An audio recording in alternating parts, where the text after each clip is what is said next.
Let's get going. Let's fucking get it popping. We rolling? So we've have you noticed that every single podcast starts with so? I will now. Yeah. I mean, most people don't have a situation where they're like looking, just listening to the start of every episode, so they don't notice the pattern. But I've had to edit some of them or whatever. It's just True. not I think I important. mumbled a whisper at the beginning of this one. You could leave it in to break the. I think I was like, "Oh yeah." I did tell Will Green that I would give a shout out. What's So I want up? to get that out of the way. Okay. I don't think you ever knew him. He No, was tell at me Excel. about him. I mean, he was at Excel. He's a cool Okay. guy. Okay. Shout out, Will. He had a reggae band called 40 Watt Roger. I'm pretty 40 sure. Watt Roger. I think that's what- pre-Excel or post. Pre-Excel reggae band. Well, I was gonna ask why you got sent there, but the question answered. Was it like? Okay, I'm curious about this reggae band. And he, I don't know, whatever. Yeah, I don't mean to derail. I would assume that he's okay with me saying this. I hope not. Jeez, bad thing to get wrong. But he's been listening to the podcast. All right. Been digging it. Yeah. Nice. Just where we've been here. Like, I love the feedback from all the former God. Excel students. It's So wonderful. much. Thank you. Yes. Yes. It's so gratifying. And More than we could have ever hoped for. he was telling me his one memory of me. Okay. Which was, and I think it's a formulation I've heard you talk about before. The bringing up where it's like, you know, I don't want to bring you up, and you know, I don't have a choice now. Right. The prisoner's dilemma. Yeah. And I want to stress that, like, in context, it's not what it sounds like, or it kind of is, but like, What do you mean? the thing I was bringing him up for. Oh boy. Is So you brought up Will, and it's obviously all good. He's asking you for shout outs. I think so. Yeah, no, I would bet. yeah, I mean, yeah. dude, even whenever you're saying it like that, of like I don't want you to, but now I have to.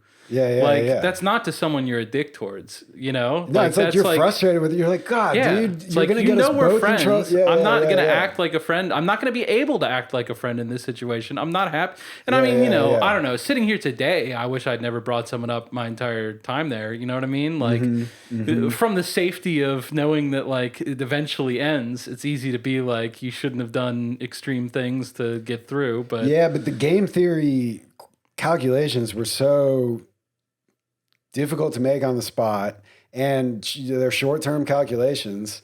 And I think a very respectable compromise is what you're describing, where you basically let the other person know, because you're kind of the one in charge. And am I doing the thing? what? What thing? Never mind. No, you're fine. Never mind. I didn't mean to make that weird. Sorry. I'm continuing to though. I just meant, like, were you going somewhere and I jumped in, like to build I have up more of the story, but argument. like, we can take this time. Don't. Yeah. We've done the entire first 9 episodes one way. We're not like gonna find a new one now. We can always get better, dude, for sure. And But it wouldn't be better to cut out the. We agree I on agree. that. Yeah, definitely. Yeah. Anyway, I think that's a pretty. It doesn't really make sense to say I'm never bringing anyone up. I mean, there are kids who never brought anyone up at Excel, I'm sure, because their lives sucked so bad because they were always in trouble the whole time. Yeah. Which maybe that's like, the most admirable way. Just complete defiance, start A lot of purity in it, I guess. Maybe. I mean, it's self-defeating. Ultimately, a lot of those kids Yeah, went to but- psych wards, yeah. at least when I first got there. Yeah, and they weren't getting home visits. They weren't going home either. They were going to worse facilities, ultimately. At least, I mean, that was where I was like, defiance is not really the thing here. Like, they were sending kids to psych wards. Like, 1 or 2 came back, 2. So it's like they just Really? went to a fucking psych lockdown for like a few weeks and then just came back. I And never were in saw trouble. that happen. Yeah, when I first got there, like, Or if I did, I don't recall it. when I would have been defiant, that was going on. Wow. And I wanted no part of that. Yeah, fair enough. But like I'm saying, so it's easy to be like, I wish I just said fuck you and made them like carry out my dead body, Yeah. But it's like your life gets hard and everyone is watching to make sure that you will snitch on people. Like, if you don't snitch, you just both get in trouble. So Yeah. you do have to, like, if you want to be a dick to your your shadow, the person you're shadowing. That's the key of the like their requirement to have three people together at all times. Exactly. It's to create that dynamic. Yeah. Where like, it's, and I don't even know if they like had that level of forethought about it, but like the result is that it creates that dynamic. Oh yeah, they basically made the one-on-one rule while I was there. Like it got formalized, and it was exactly the motivation. They didn't hide that. That was what they wanted to accomplish. Yeah, like you can feel pretty confident that like this guy's not going to rat on me, but like whenever, it's just infinitely harder to like manage the trust in. Well, and the other thing you don't know is these kids that, because to have equal trust between three people, like it's just always going to start to swing to one side. Well, you don't know what the guy who feels like he's being left out is going to rat on you. And even if he's not going to, you're going to start to have the feeling that he might. And then so maybe you want to do it to get ahead of it. Like, yeah. Or you rat on like, hey, we all need to come clean or whatever. And that's what I was going to say. So we're sitting here being like, this new kid, right? So just as a refresher for the non-Excel listeners, a shadow is a responsible kid watching a new kid and making sure they follow the rules, but you're always in a group of three. So it's never just that one-on-one relationship. But I saw it happen tons of times when I was a shadow. You get a new kid and, we're sitting here being like, should you tell him, should you not? A lot of times people who were too lax with their new kid, the new kid's there 2-3 months down the road. That's when he starts to decide to snitch on everybody because he wants to go home. And so it's like, we're sitting here like feeling so bad. Like, oh, I should have never like brought up anybody. It's like, I got burnt, dude. And I was like, never again. Yeah. So when someone got assigned to me, I was like, look, this is how I shadow. I'm not going to be a dick to you. There are rules here that we both have to follow. And I'm going to get fucked up if you don't follow them. So I'm going to tell you what they are and expect you to follow them. Don't make my life difficult, and I won't make your life any more difficult than it is because you're here. It sucks. I get it. But just like, I'm not going to bring you up just because you break a rule or whatever. I'll tell you what it is. But if you put me in a position where I'm going to get brought up for not holding you to the fire, I will fucking drown you in the lake. Like before that happens, because I'm just sick of it, dude. Like, I mean, they're not even my friends. They're new kids coming in who then like decide they want to get one over on somebody. Yeah. And so, I mean, Jamie wasn't all wrong. They're all manipulators, dude. So it's just like, you can't trust these new kids because you don't know how they're going to turn down the road. Yeah. Because sometimes the most wild kids did the wildest 180s and became like little mini enforcers. Absolutely. So absolutely. I don't really feel bad about that calculation. And I mean, I won't tell you how to feel. Because they still got that energy and they just decide to route it differently. Exactly. A lot of them, once they realize... I saw plenty of times where someone, it'd be like, whenever I first got here, Alex let me do this. Yeah, definitely. And that's... and I was even... I'm getting mad hearing that now because a lot of times they were trying to... I was like, yo, I have a system, dude. I don't let people do things. I'm just not a dick. So sometimes it would be a great thing. Like we talk about the X-Men rule. Like, is it banned or like, are you ever allowed to talk about X-Men? Because Jamie said she didn't want the movie and it was creepy. And like a really snitchy kid would like basically take that incident and make it a rule for everybody by being like Jamie said. And then if you're like, no, it's cool, dude. Then later they might actually be like, he was talking about X-Men. But what they never got was Jamie forgot her fucking, problem in the Walmart over X-Men. Yeah, so we got the X-Men movie. Yeah, exactly. So it's like, you just look like a fucking dipshit a lot of those times. But I am getting mad, dude, because you try to be nice to these kids and, what do you get? Yeah, no, I certainly recall those feelings. I don't know. I don't really want to repeat the joke because it's, fucking, he got in trouble for it. It was level. And I don't think that people should be, held up. Like, we should be able to erase everything we did before the age of, 18, once we turn 18. Don't they do that in Europe? That's a great question. Something like that? The right to be forgotten? Yeah, because, it's got nothing to do with his currently held views or mine or anyone else's. I agree with you. And I also think we should just recognize that people change. They can. They don't have to, and they don't always. But it was he told an offensive joke. Very. that I'm, certainly not laughing about now. I was laughing about another thing I was thinking about. Yeah, you're on thin ice, Will. With me, it's the first time I'd heard it. But yeah, just I don't know. It's just always wild whenever people, because once he said it, I remembered it. I guess that's my point. Once he said it, I remembered it. But like, it's wild to hear stories that involve you that you do not recall at all. Like I had not thought about it since I left. Certainly. Yeah, definitely. Yeah, definitely. But anyways, I think that I certainly the biggest parts of my stay were getting there and leaving there. Sure. It's like just buying like a boat. Yeah. two true examples.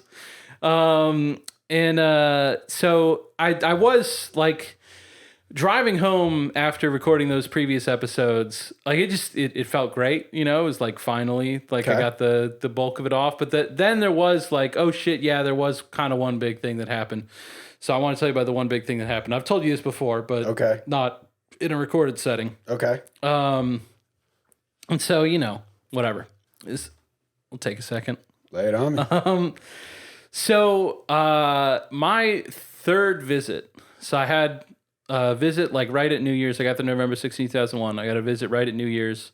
Then so one in February, one in March. Got visits once a month. Okay. All of these visits, the parents are driving down.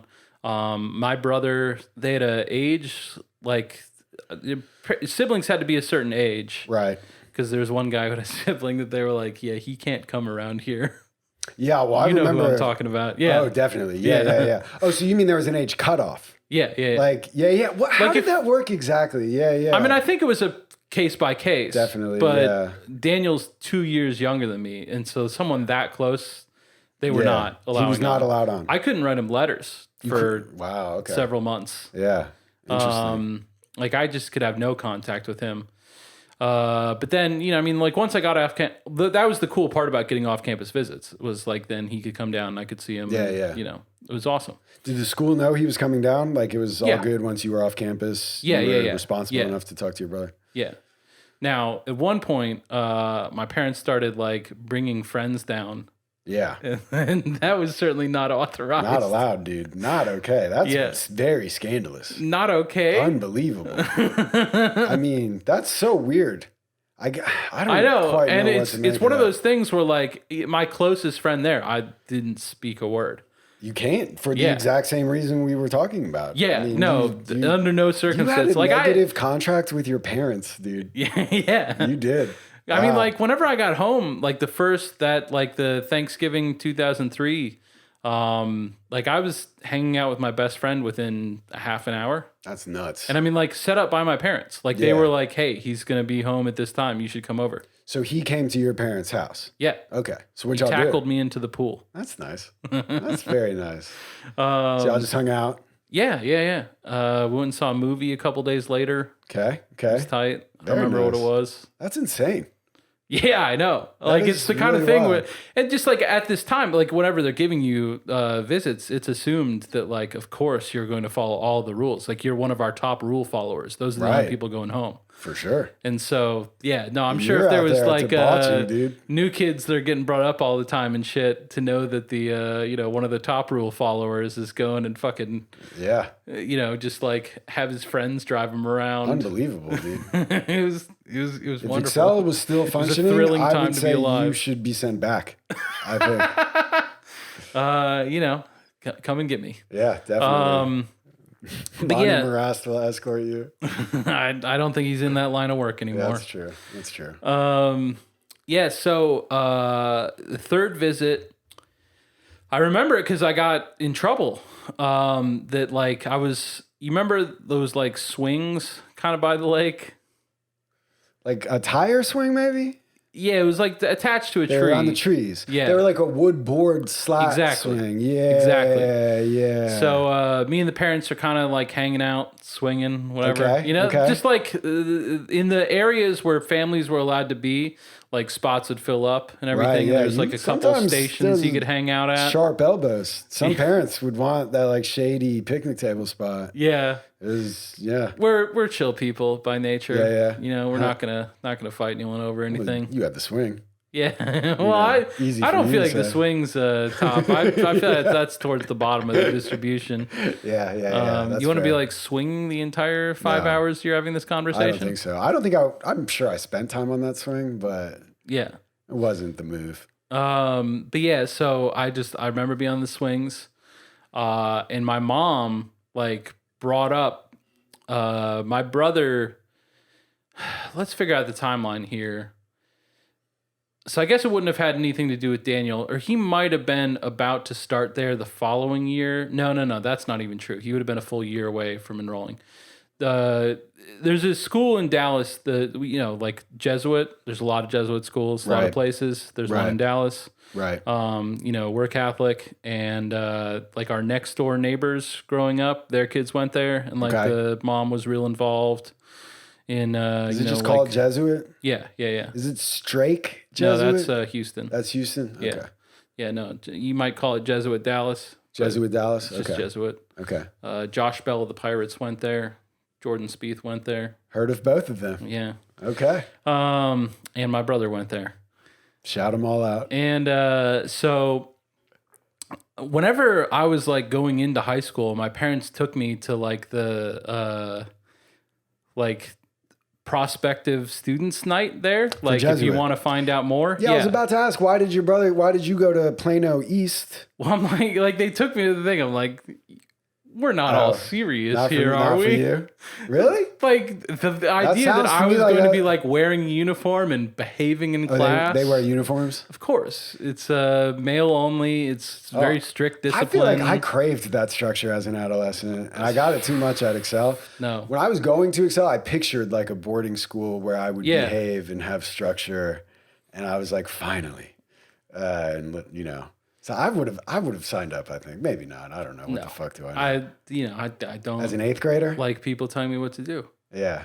They do that more at all male religious schools. For sure, dude. They don't do it less. Dude, being a bro and like being away from all my friends, like all the kids I knew were going to the next one. That would suck. That would definitely suck. But yeah, so third visit, I'd been there, I guess probably, 5 months at that point, around that. Sounds right. And so things are going well, I was getting good grades. I did not tend to get in trouble. You know, like I said, it was 2 weeks that Jamie was like really ripping into me. And I've had stuff come back as we do this, like after, the next couple hours afterwards, I'll have memories. Yeah, definitely.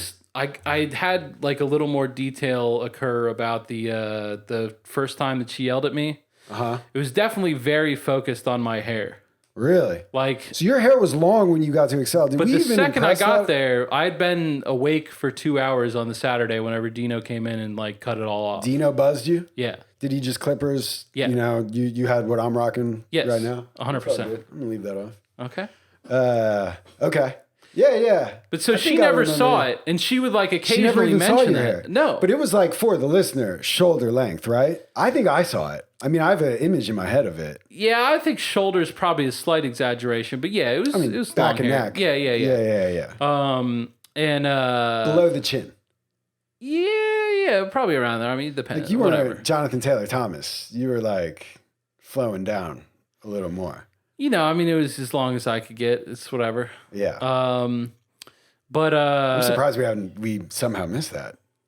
I think we did talk about it. We did? Okay. Yeah, I even told you the mechanics of how I got it out that long despite my parents objecting. It's in the podcast. Good. Now it's in twice. But yeah, so she was just over and over like, yeah, I didn't see it, but I heard it looked like shit. I'm like, is this supposed to be a burn? You didn't even see it. It's not really a burn. Yeah. It's not funny. It's not cutting. It's just, yeah. Okay. I think that it was to gauge the response, right? For sure. A lot of it seemed to be that she was attempting to get a rise out of me. Yep. And, properly identifying a fault, like a fault line, that hair is, for a lot of people, a very, like, personal expression thing. And certainly Jamie for me. was aware of that, dude. Yeah. She butchered some girls' hairs, like just cut off half of their hair on the top of their head sometimes. It's fucked up. Yeah. Anyway. But yeah, so yeah, I that was what came to me back about that. I thought there was something else. No, go ahead with what you. Oh, I was just gonna ask. So she was just like, I heard it looked like shit. I mean, I'm imagining what you would do as a new kid there is just be like, yeah, like what do you do? Yeah, I don't. I mean, like none of it was a question. You know what I mean? What are you gonna be like? No, it looked fucking awesome. It looked better than you. Like, I mean, there's nothing to do there. Yeah, no, like, and okay, I mean that's the kind of thing. 40-year-old woman where I would have prior to then, like I would not have taken it. Like you're right that like it makes sense, but I'm saying like, yeah, but there you would, in high school I'd have been like, what are you gonna do about it? Like, but yeah, whenever she's doing it, it's like, did you think that looked good? I'm like, I don't know. Whatever the answer you want is, just fill that in. I mean, yeah. It's just like, I'm getting frustrated hearing it again. Yeah. Like, I don't know, dude. Huh. I mean, maybe I should tell the audience that I'm off meds, so to speak. Maybe that's why I'm feeling it more. Since I've already forgotten things that we've talked about. Mm-hmm. This is a sober podcast. Big deal. So for the people who are concerned about the sidetracks, we heard you. They're going to get worse. Definitely. We've noticed. It took us 2 hours to even start recording today. Yeah, well, that's standard. Yeah, I guess so. Maybe. Yeah. I guess each time I'm like, I think today we'll just get down to business after a few points. And then it's like 2 hours later. But I enjoy those talks. But anyway. Yeah, me too. I just felt like the listener should know if they detect like a slightly different vibe. I'm probably just self-conscious about it. But I do think emotionally it's more raw now. I think one of the reasons why I've stopped smoking pot. Why are you being you were being very cagey about it. I'm like, do we not acknowledge that we use marijuana? No, I think we've already said that on the podcast, dude. It's legal in Dallas. Pretty that's my understanding. Decriminalized is the term. Right. Thank you. No. But I think like I'm not against smoking pot, and I'm sure I will again. I suspect I will again at some point in my life. But I do think, like we were talking about, you should pay attention when your body or being or, conscious or whatever, consciousness is like telling you to maybe pump the brakes. You should listen to that. And I felt that since we've been doing the podcast. And I think a lot of that is just from going through these stories more, telling the stories, hearing from other people. And it's been great. But it does mean this stuff is more raw for me right now. Like, I'm feeling very upset hearing that Jamie, as a woman at midlife, just like decided to come and just tear into a child to just try to get him upset by being like, your hair looked like shit. Like, I mean, that's just super fucked up, dude. Like, what the fuck is wrong with you? That's how you make your money. Like, but I don't even think like it was about that for her usually. It was like she was a nasty person and she put it out onto children that were in her care. And that's sure, I know this is not the anecdote to get on the soapbox, but it's hitting me hard I think because I'm, sober for this one. I think that your reaction is justified. Like, what the fuck, dude? Yeah. I mean, seriously, what the fuck is wrong with people, dude? And I mean, I don't know. We've talked a lot about how here it feels like, safe or like, it doesn't feel stressful, like it's not. And that's the only place anyone can heal. And every kid there was so fucked up from like stuff that, whatever, genetics, life, however you want to attribute it, they needed a place that Excel, like the way Excel marketed itself, every kid needed that. And instead they got, what, you thought your hair looked fucking good, you ugly fucking piece of shit kid? Like, what the fuck is wrong with you? Yeah. And now every single message we're getting are people our age or maybe a little younger, a little older, who are like, that shit still fucks with me, man. And it really fucks me up, man. I mean, I don't know, dude. I'll try not to do that every Jamie anecdote, but this is the first one. Dude, fucking do it like, if you feel like state, dude. If this isn't what we're here for, then what are we here for? Just as like a parent, I'm like, I would never let someone talk to my kid like that. Dude, and I don't know, like pretty quickly, like by the time the incident I'm about to talk about occurred, we're all back on the same page, have full support. I mean, I think that they, like I said, I think that they were paying the amount of money that they were paying because we want our son back. And I think that in those visits and stuff that they got what they were paying for, like a compliant behaving child. Yeah, I had Sure. some understanding, of Yeah, definitely. They could have gotten that with a shock collar on you too, but they shouldn't Yeah. do that. But at the point that I'm being sent away, like if you would have told them, like, you're making this call right now, but you let him walk with those people, and like a day from now, some lady's going to be telling him that she didn't see it, but his hair looked like shit. Yeah. They wouldn't have stopped. yeah. They've been like, good. Like, do I need to pay more for that? Let me know. Tell them I think it does too. Yeah. That's fair. That's fair. Like finally someone will talk harshly. I think there was a someone big will stand element up of to that. him. Yeah. There was a kid there. Dude, this kid was the man. Got to stand up to this 14-year-old. Yeah, dude. He knew that. He called that dynamic out. Like Jamie was like, "You're here because you're a piece of shit." He's like, "I don't really think so. My dad's a dick." And I just decided like I'm going to start calling him out on it. And I think his dad was like physically abusive, and he called the cops on his dad. And I think his dad did a night. Like it was enough, and then they sent him to Excel, dude. And he was like, "I'm pretty sure my dad just like is sick of being punked by a teenager. Like, I mean, that's why I'm here, because I don't want to take his shit, and he gets to send me here because of that." And she was like, No, that's definitely not that. No, your dad. Yeah. It was like, whoa, that's pretty wild, dude. Like pretty high level of insight. Yeah, hopefully, I mean, certainly we have opinions about the laws of our society and how they ought to be modified around this issue. Yes. And we can get better, but like, it is wild.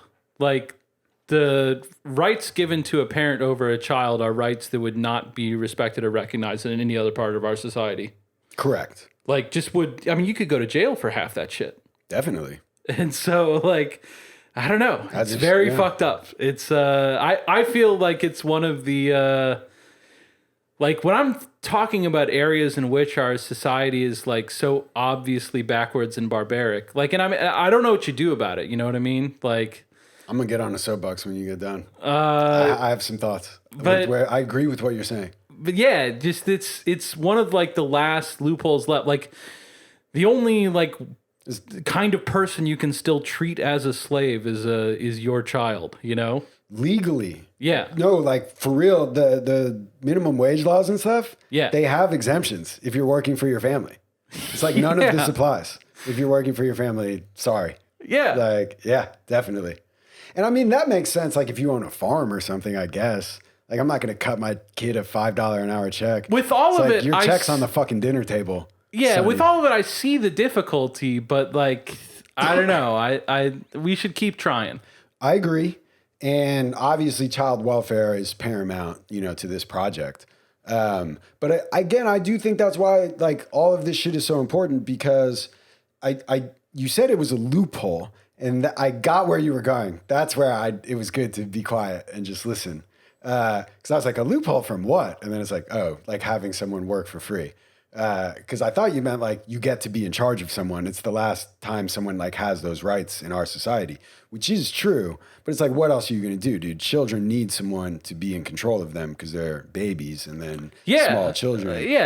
I see the problem. Like my daughter will head dive off like the couch or something. Like, you know what I mean? You have to restrain her all the time.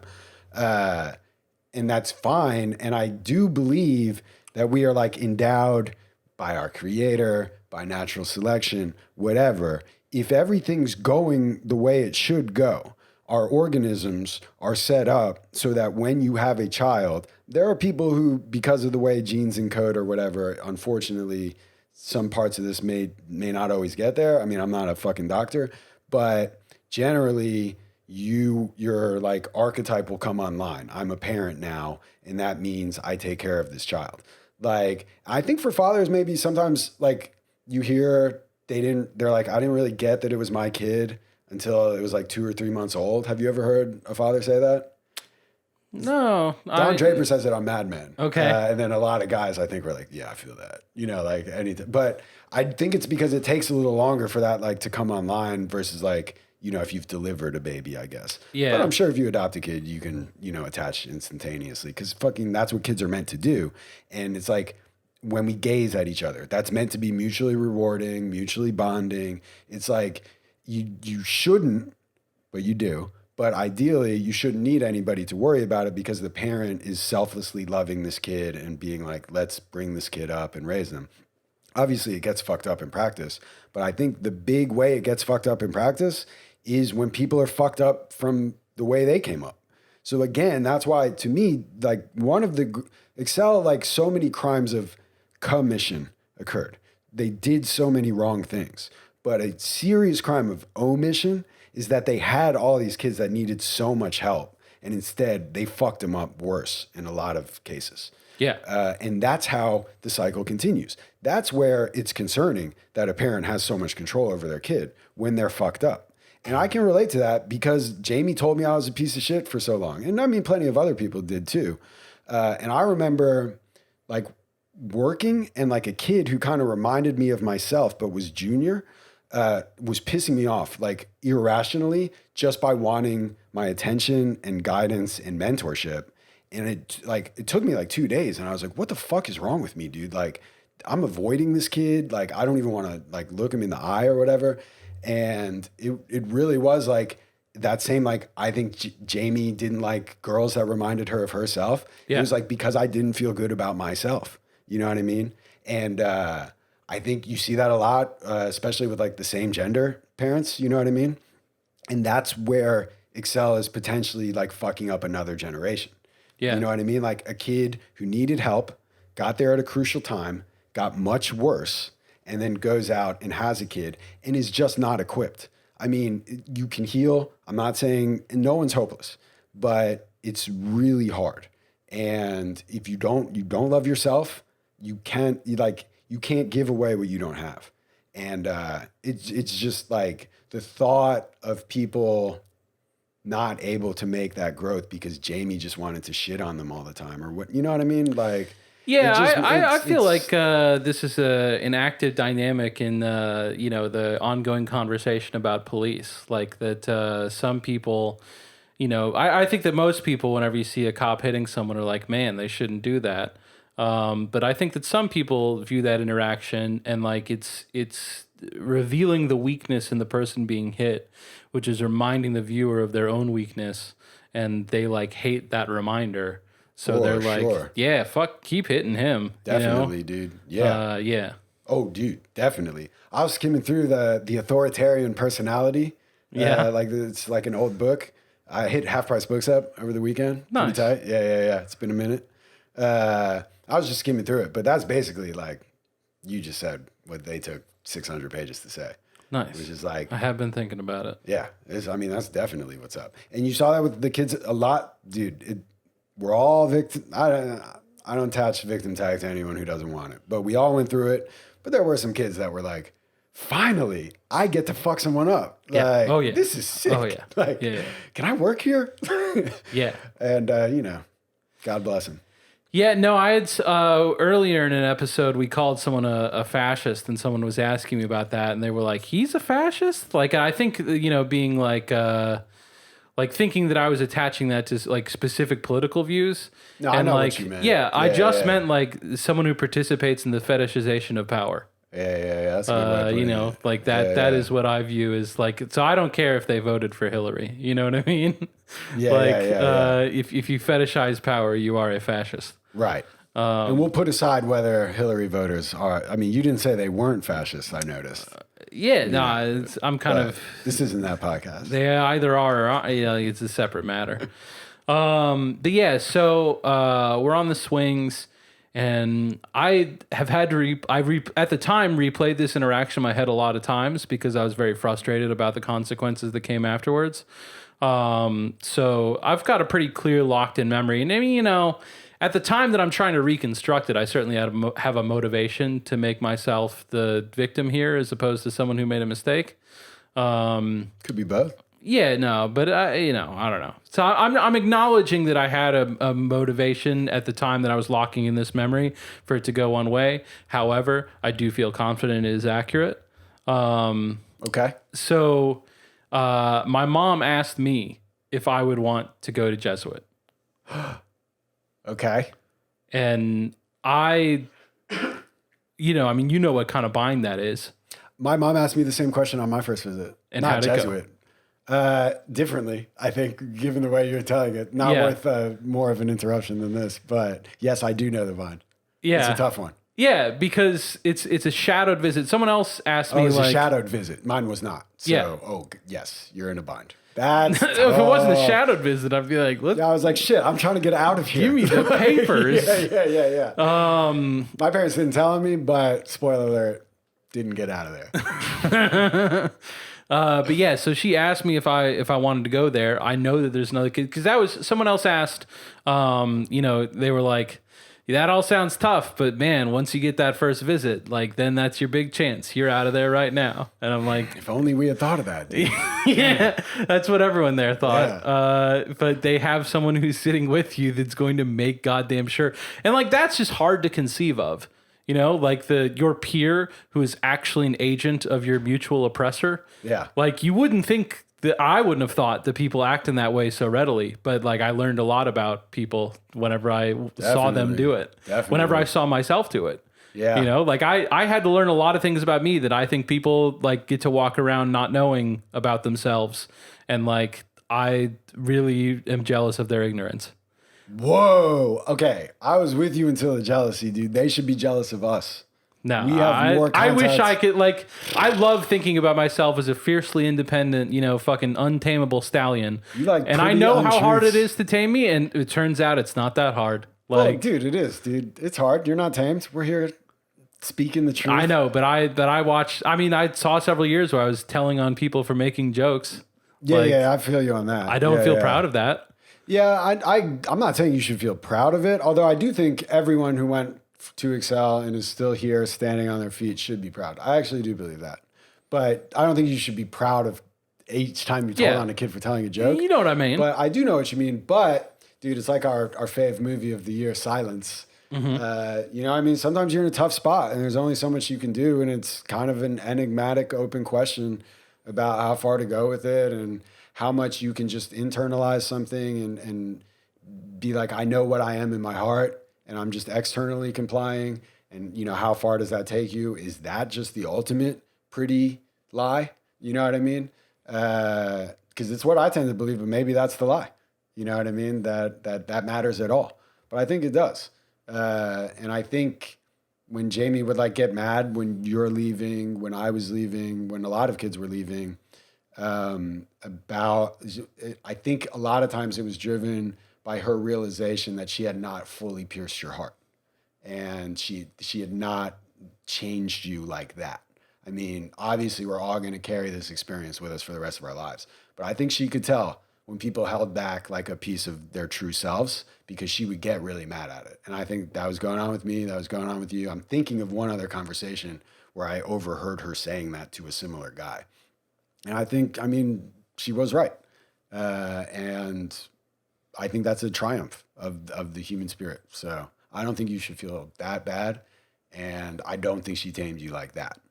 I'm just saying. Yeah, I mean, but having all the kids yell like the TCU Rock, like that shows to me that like in the end she thought that she had won to some extent. I can't say what she thought in that moment, but to me that's like a lame, like she didn't even get you at that moment. Like, how could she have tamed you if she didn't understand? Unless I'm misremembering how you felt about it. Did you feel cool when that happened? Were you like, fuck no, dude? Exactly. So I felt intensely embarrassed. So maybe she thought she was bigging you up, but I think it was more just like her old tools, they weren't applicable to you. I think that she was like, putting me through these trials and tribulations of those 4 jumpsuits. And right. And now I'll bring in the peers to bring him back up, to rehabilitate, like bring you back into the community. Yeah, but like that she liked what she saw. Oh, I see what you mean. I'm going to put him through this shit. And at the end, I can know that like I fucking did get him because I watched how he did that stuff. And so I feel fine about him leaving because I know that I won. And like, you're right. I'm sitting here saying this today. Like, it sounds like you're right that like me saying that sentence in this recording setting is refuting the truth of the sentence. But like, in the end, I won. At times, it certainly felt like she won, and like those times are difficult for me. For sure. Yes, I know what you mean. I'm not trying to force positive thinking. about any of this stuff. A lot of it's negative feelings, and we have to sit with them. I fully agree. Yeah. I didn't mean to undermine what you were saying. No. Yeah. The other thing that I like had come back more specifically, whenever that kid ran away, like he ran away on a Sunday night. I think that he might have like been gone for a while. I think it was during the day Monday that they got him, and like whenever he was back on campus. So Jamie came up to campus that Monday, like during school, which was rare, because like they'd caught him. Okay. And then pulled me out of class so that I could come down to the office and she could jumpsuit me. Oh. And like I knew just that whenever her car shows up, like, like I just understood the sequence of events before it happened. Yeah. The glass is already broken. Yeah, and it's so bad. Just that feeling is so terrible. I can't there's times in my adult life that I've known that my boss was mad at me and that like a yelling at was coming. Really? Yeah, for sure.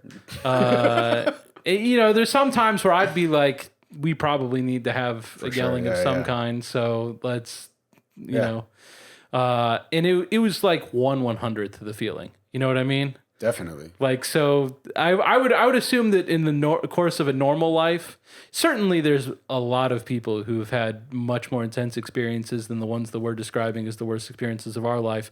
But I think the average person probably doesn't have to confront these sorts of things in the normal course of the day to day. And I think that outside of that environment, the worst I've felt about what I'm describing, just that, dread is this, whenever I know the boss is mad and like this is going to come to a head. Yeah. And so I think that that's like the typical person's, that's as bad as it gets. And so like, I see what you mean. Whenever you look at that, regular person, and like be like I want to agree with you that you do like, you got the size correct, but the shape, or you got the shape correct, but the size wrong. You know what I mean? Like you have experienced something like what I'm describing, but you also need to understand it was much more intense in this case. Right. Does that make sense? Yeah. You're talking to the listener. Yes. Yeah. But yeah, so just that. Well, you're also an adolescent in a torture school where she can make you stand in a corner for 6 months and eat half a tuna fish sandwich for, I guess 3 meals a day. So you're getting a sandwich and a half by the end of it. So it's not just that she's going to make fun of your hair. She always has the power to make your life completely miserable, including sending you to jail to be sexually assaulted by grown men. I mean, I don't know if that was fully on the table like that. Wasn't on the table at that time. But I feel like her power to do that was so integral to the establishment of the school and its culture that kind of ambient threat. You're coasting on the momentum of that. Exactly. Yeah. Exactly. You go a long way by Yeah. sending a few kids, a few teenagers to real adult jail. Yeah. Repeatedly. Yeah. And just, I don't know that I had worked out the whole deal of her saying that the kid couldn't shadow, but I wasn't around for it. Right. Like that was something that took some assembling. Mm-hmm.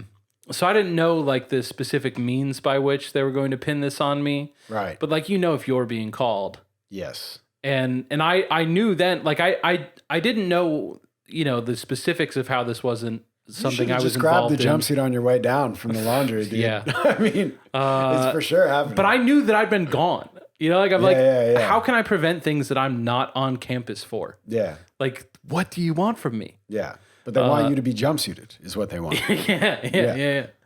But yeah, so that happened. But back to the third visit that I ever had, Mom asked me if I want to go to Jesuit. Yeah. Ooh, you didn't even tell us what you said. I mean, It's a tough one. I attempted not to answer. Ooh. Like, because I did not want to say, please keep me here. Yeah. But I also didn't, I knew how it was going to go if I was like, yeah, I really want that. Please, can we make that happen? Yeah. Like, that would have been the end of things for me. Yeah. And so, yeah, definitely. Visit ends.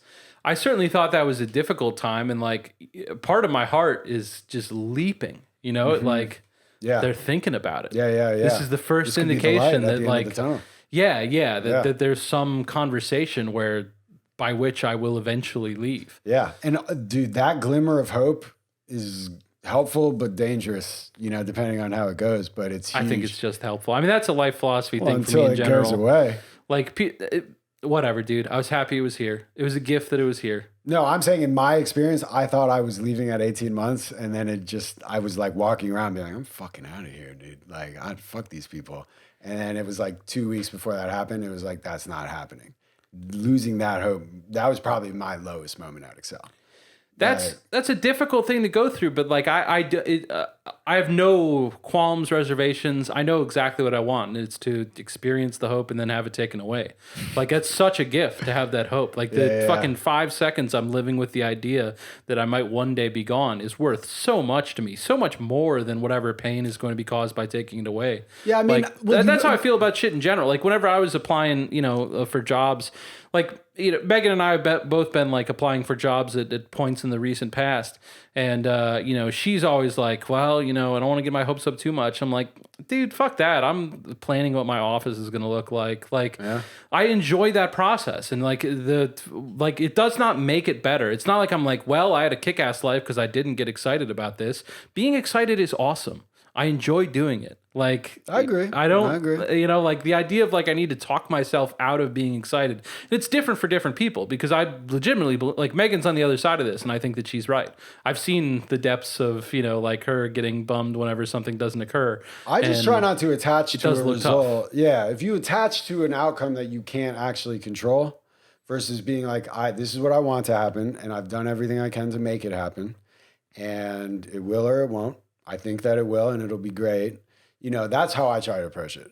Versus because I don't mind. I'll attach. I don't care. Different strokes. It works out. Yeah. No, I'm acknowledging that this is I'm not saying that like everyone should act like me. I'm just saying I know what I like. Yeah. Because I don't think everyone should act like me.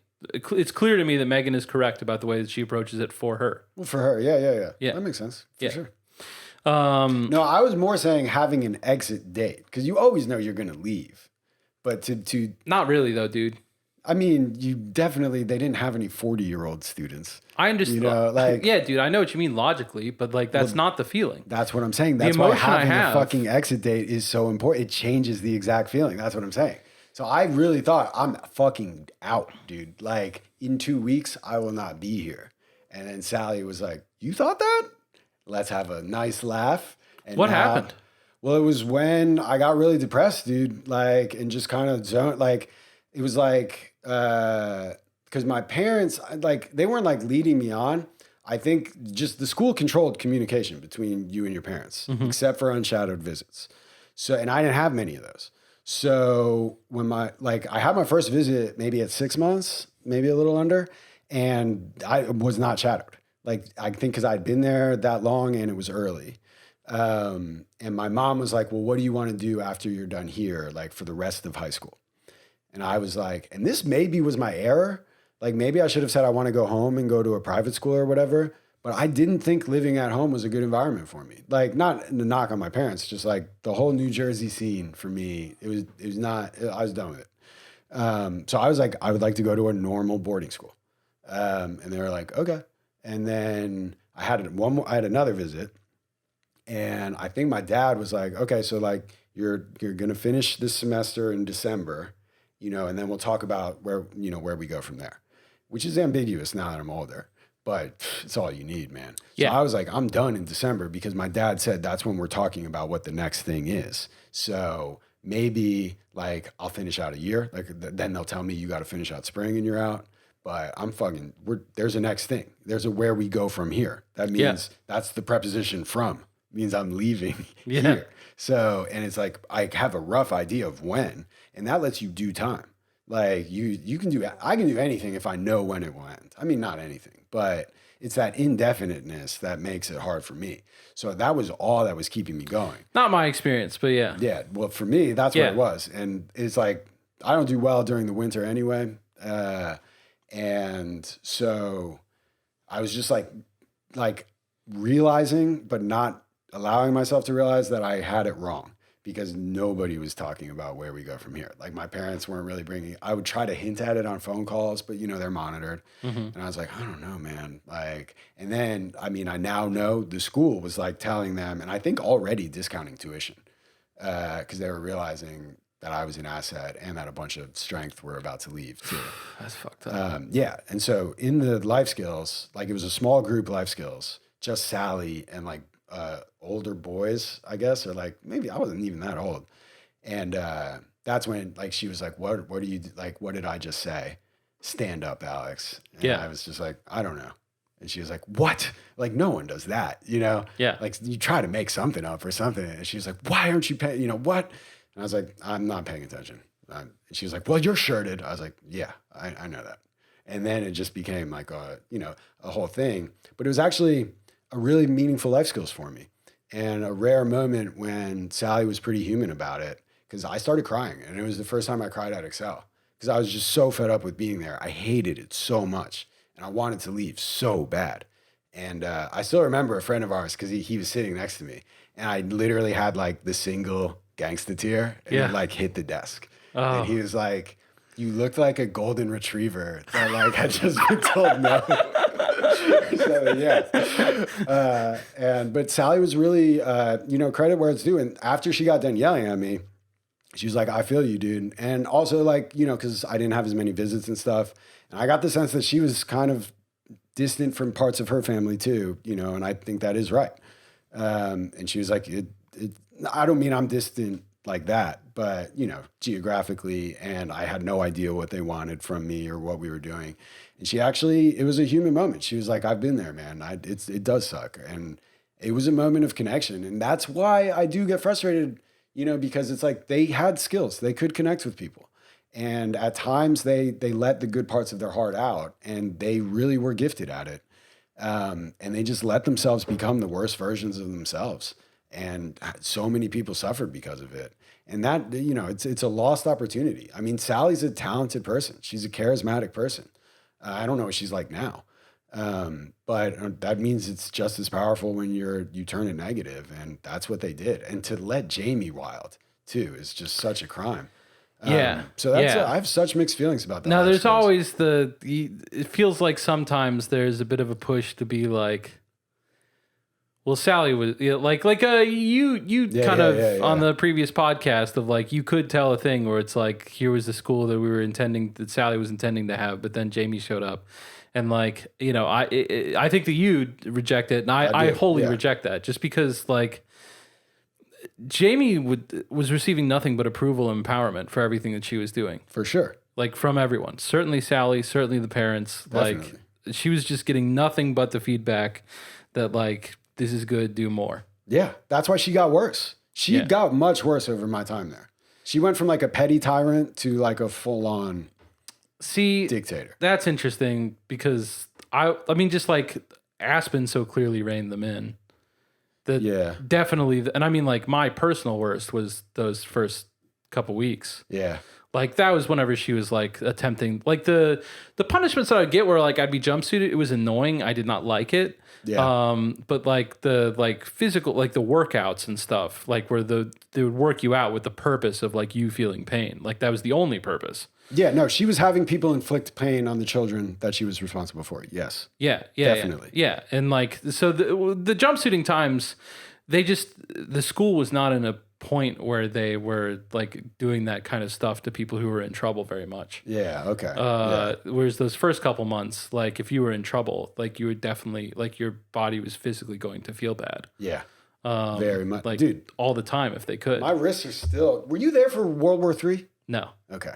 I don't mean to derail. I'd love to tell that story at some point. Yeah. But no, it's not the time. Yeah, no, it was a couple months before I got there, so I heard about it. You're familiar with like the concept. Yeah. Okay, let's just leave that one a mystery. Okay. Yeah.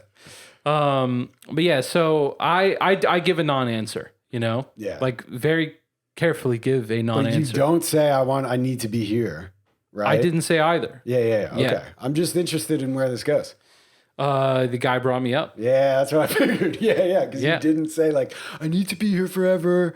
And, like, I'm terrible. And as I was thinking about this and getting ready for it, like, I don't remember who it was. Interesting. I 100% can't. But I remember, like, all the emotions around it. I remember it being someone who, like, had been shadowing me for a while, that, like, we had a relationship. Really? And, like... I hope it wasn't me. No, it definitely wasn't. Okay. I didn't like, because part of it was that he was not like a super strength. Like Okay.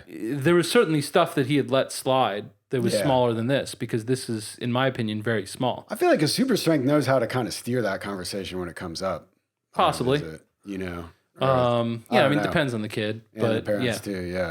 Yeah. But yeah, so I mean, I don't recall him hopping in to help out with that So one. he just watched you. He was like, Yeah, just like Go on. Yeah, exactly. And then just reports back. Damn. And I don't feel like he gave like a real chill telling of it. yeah, I doubt it. Yeah, and I got redshirted off that for sure. And it was just, I just remember it so intense. Like it was just that feeling of betrayal of like, you were there, you know what it was like. Like, Yeah. you know that I didn't fucking tell them, like, I got to get out of here now. I tried to do you. What would you do if your You didn't parents even put bring it that up. to you?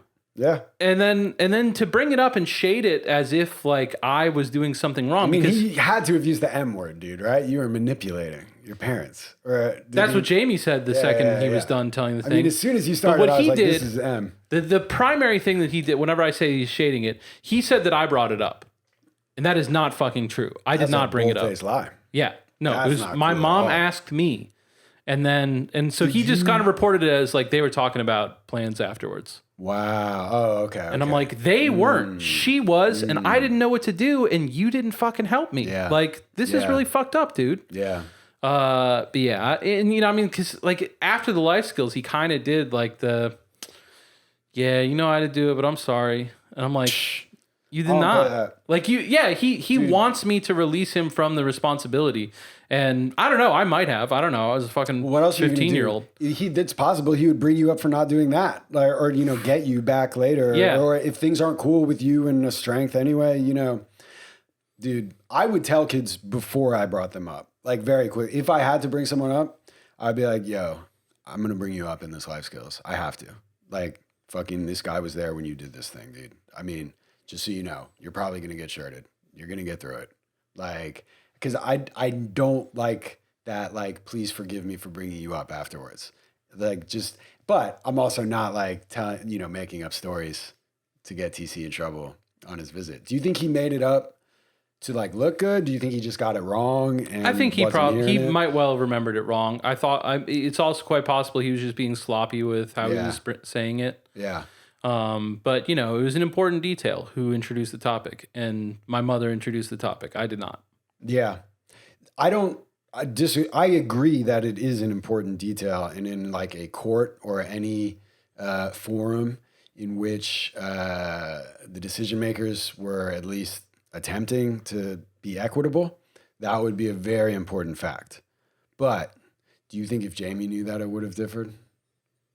I don't. No. But I'm just saying, like, at the point that I'm here in her crosshairs, like, it's going to go bad for me. Yeah. But like, if you remember that detail accurately and weighed it correctly, you in should my get it opinion, I would not get brought up. Oh, yeah. Well, yeah, I hear you on that. Although I'm running the calculus for the visit shadow, he might be like, yo, TC's parents are about to start talking to the school about next steps, and then they're going to be like, what the fuck? This went on a visit. Now I'm in big trouble, dude. Like, if you shadow a visit and you let that happen, you know what I mean? But it doesn't sound like it was that detailed anyway. No. So I'm not trying to excuse this kid. I'm thinking hypothetically. Yeah. No, I don't think it was imminent. I mean, I think that I had an understanding that it was going to be at least 18 months. Yeah. Is that what they said when you got there? I mean, that's what the school said. And then my parents, it was pretty clear that they were going to take the school's advice. Yeah. I think I understood that. It was 6 months to 18 months when I got there. Oh, really? Like, it was supposed to be most kids were there 6 to 12. And then it was like, while I got there, they were like, actually, we keep buying new cars and we prefer 18 to 24. Yeah. But yeah, so that entire conversation goes down. Then I would say, so that's the spring semester of my freshman year. So yeah, a year later, I'm getting off-campus visits. Okay. And we were at a Carrabba's Italian Kitchen. What's up? A delicious place to eat with your family. No doubt. and our table wasn't ready yet, so we were sitting at the bar. Oh. Whatever. I didn't drink Boozy. before I arrived there. I didn't drink after I arrived there. I've never had alcohol in my life. Is that true? Yeah. Whoa. I mean, I've had a sip, Communion as a wine. 14-year-old. Okay. And I have had communion wine, in the course of communion. Although, I think I usually just don't take it. Yeah, I pretty much just don't take it. Huh. Wait, you're allowed, I've never taken communion. You're allowed to just, you're like, a pass on the wine? You just keep walking. Pass on the blood? You just want the body? I'm pretty sure I do. You eat I the mean, it's wafer? been a long time. Do you eat the wafer though? Of course. Okay. I mean, not now. Like if I went now, Yeah. you're supposed to have had a recent confession. To get communion? Yeah. Okay. Got to wipe you clean before you taking Jesus. And you take Jesus into a dirty body? Whoosh. My body's a I wouldn't temple, do brother, and Jesus never left it. When's your last confession? I mean, what is this podcast? Nah, dude. We got more rules than that. I'm not Catholic, man. I'm not even baptized. I'm just culturally. What are you guys even doing? I don't know. Have I told you about when I I'd got like to have a conversation quote with you unquote folks. baptized? No. Well, because my dad went to like Catholic school. He grew up Catholic. Yeah. But you know, they like every Sunday, my dad would like read us a Bible story. But Okay. we would only go to church for like family stuff, you know, like because all my cousins, I guess some of them became Episcopalian or whatever, you know. Yeah. Yeah. But the kids, so in second grade, the kids are all about to take their first communion. And I'm in New Jersey. So it's like my whole class is like Italian and Irish kids. Yeah. And so I'm like outnumbered, like of kids who are going, like most kids are going to CCD on Tuesdays. What is it? Catholic Catechism? I don't know what it stands for. It's like, Yeah. where But Catholic kids go I went to- to CCD. yeah, I mean for the listener more. Yeah. Okay. You know, it's like youth group for Catholics or something. I don't fucking know. It's more like school. Like a priest teaches it. No, it's usually like someone's parent or something. Okay. Or at least for mine. But my impression was at this time they were learning like how to get ready to take communion. Like Yeah. what's communion all about? all Yeah. that shit. I did that. Yeah. So I remember this girl in my class was like, "Are you not taking communion?" And I was like, "No, what?" Like, and she was like, "Are you do you go to church?" And I was like, "I mean, sometimes, you know, I think my dad's Catholic or whatever." And she was like, "Are you even baptized? You can't get communion if you're not baptized." She's got a good point. For sure. And I was like, "I don't think so." And she was like, "Well, you're going to hell." And I was just like, I'm 7 years old or something. So I was like freaking out. It's got to man. deliver the information. I know, dude. I mean, I believed her. So I was freaking wouldn't out, you? dude. Like I went home to my parents. I was like, "You got to fucking baptize me, dude. Like apparently you go to hell without this."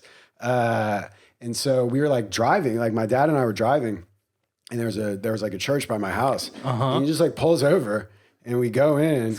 It's pretty tight, honestly. And because, you know, they have the holy water right there. Yeah. And he's just like, "All right, this is what it is. This is the same water, but it's a priest. Puts it on, Father, Son, that's a baptism. You're baptized. Let's go." And I was like, "Okay." And I like didn't know that it like had to be a priest. So I was like, "All right, I'm good." And I like went back the next day. I was like, "I'm actually good. It's better than nothing." Yeah, I actually, I'll give it up to my dad for that one. I mean, that may be sacrilegious, but I think God would forgive him if so. I think he did it out of love. I wouldn't want to take the chance. Yeah. Well, dude, I can't, dude, not to get too political, but church is fronting today, dude. I read the news. Yeah, I don't know. You know, I just make all these jokes about being Catholic, and then people expect me to answer for things whenever the Catholic Church does them, and then I have to Yeah. explain that it was all a joke. It's I don't enjoy the cycle. Yeah. I don't actually have any Yeah. religious beliefs. Yeah. Whereas I do, Yeah, you know, but not the correct ones. from the guy who has none. Well, I mean, I know what the rules are. Okay, like fair enough, I fair don't enough. respect them. But you're like, I'm a rules guy, and then Me? you know, well, if you're the whatever, you're right. I don't want Anyway, to. where were we? We were in Carrabba's, Okay. and So you're boozing it up at the bar. and we're just waiting for the table to get open, and the mom brings the Jesuit thing back up, Shit. and I think that she must have been by this time. Daniel is being enrolled. Okay. because he's 2 years younger than me. So He's at the end of entering- my sophomore year, he's finishing up 8th grade and getting ready to go to high school. Okay. And so they're looking, we're sending the one kid to Jesuit. Yeah. At that Get that sibling time, discount too. Jesuit was entering the UIL, University Interscholastic League. Okay. It's a thing in Texas. You either got TAPS or UIL. I think the primary thing is it affects what sports you compete in, or like what other schools you compete against. Okay. And so UIL is the big one, and there's rules you have to accept if you're in UIL, and one of the rules is a prohibition on senior transfers. Makes So sense. if you've gone to another school for 3 years, you can't transfer into Jesuit and then say that you graduated from Jesuit. Yeah, that makes sense. So that means at the end of my sophomore year, going into my junior year, is the decision point Yes. for whether or not I'm going to go to Jesuit. Right. And I would love to have a recording of this conversation. I would just love to have a clearer memory of it. Sure. But I've got the time and place. I told you guys. Yes. And I just wish I knew what was said exactly. Yeah. What? I mean, tell us what you can. The impression I left with, and this was not nailed down. But I thought that we were all on the same page, that was what we wanted to do. Like, why are they telling it to me otherwise? I'm curious. That's a question I asked myself many, many times over the coming years. Do you think they may Why not did have they known? bring it up? Were they if trying they to weren't? is it a It's not, it can't have been, it has to have been at least a possibility in their minds to bring I think it that up. they wanted to do it. Okay. And so at some point, a couple weeks after that, So, just real quick, do you know if you said anything like, I do want to do that? hell yeah. Okay, so you were like, oh, yes, I'm down to leave Excel and go to regular high school. I let them know I really wanted to do that. That whole thing about uniforms and following rules. I mean, then... I'd rather do it there. Yeah. And I don't know. I mean, you're doing it at Excel in a much shittier way. So watching the way, like I've said on this podcast, my mom and I did get into arguments again when I was living at home. Like once I was whenever I was done with freshman year of school. Yeah. We fell back into the same thing. So I don't know. But I feel confident, among the things where I'm going to get prickly if you question it. I believe that I deserve the chance. The chance to what?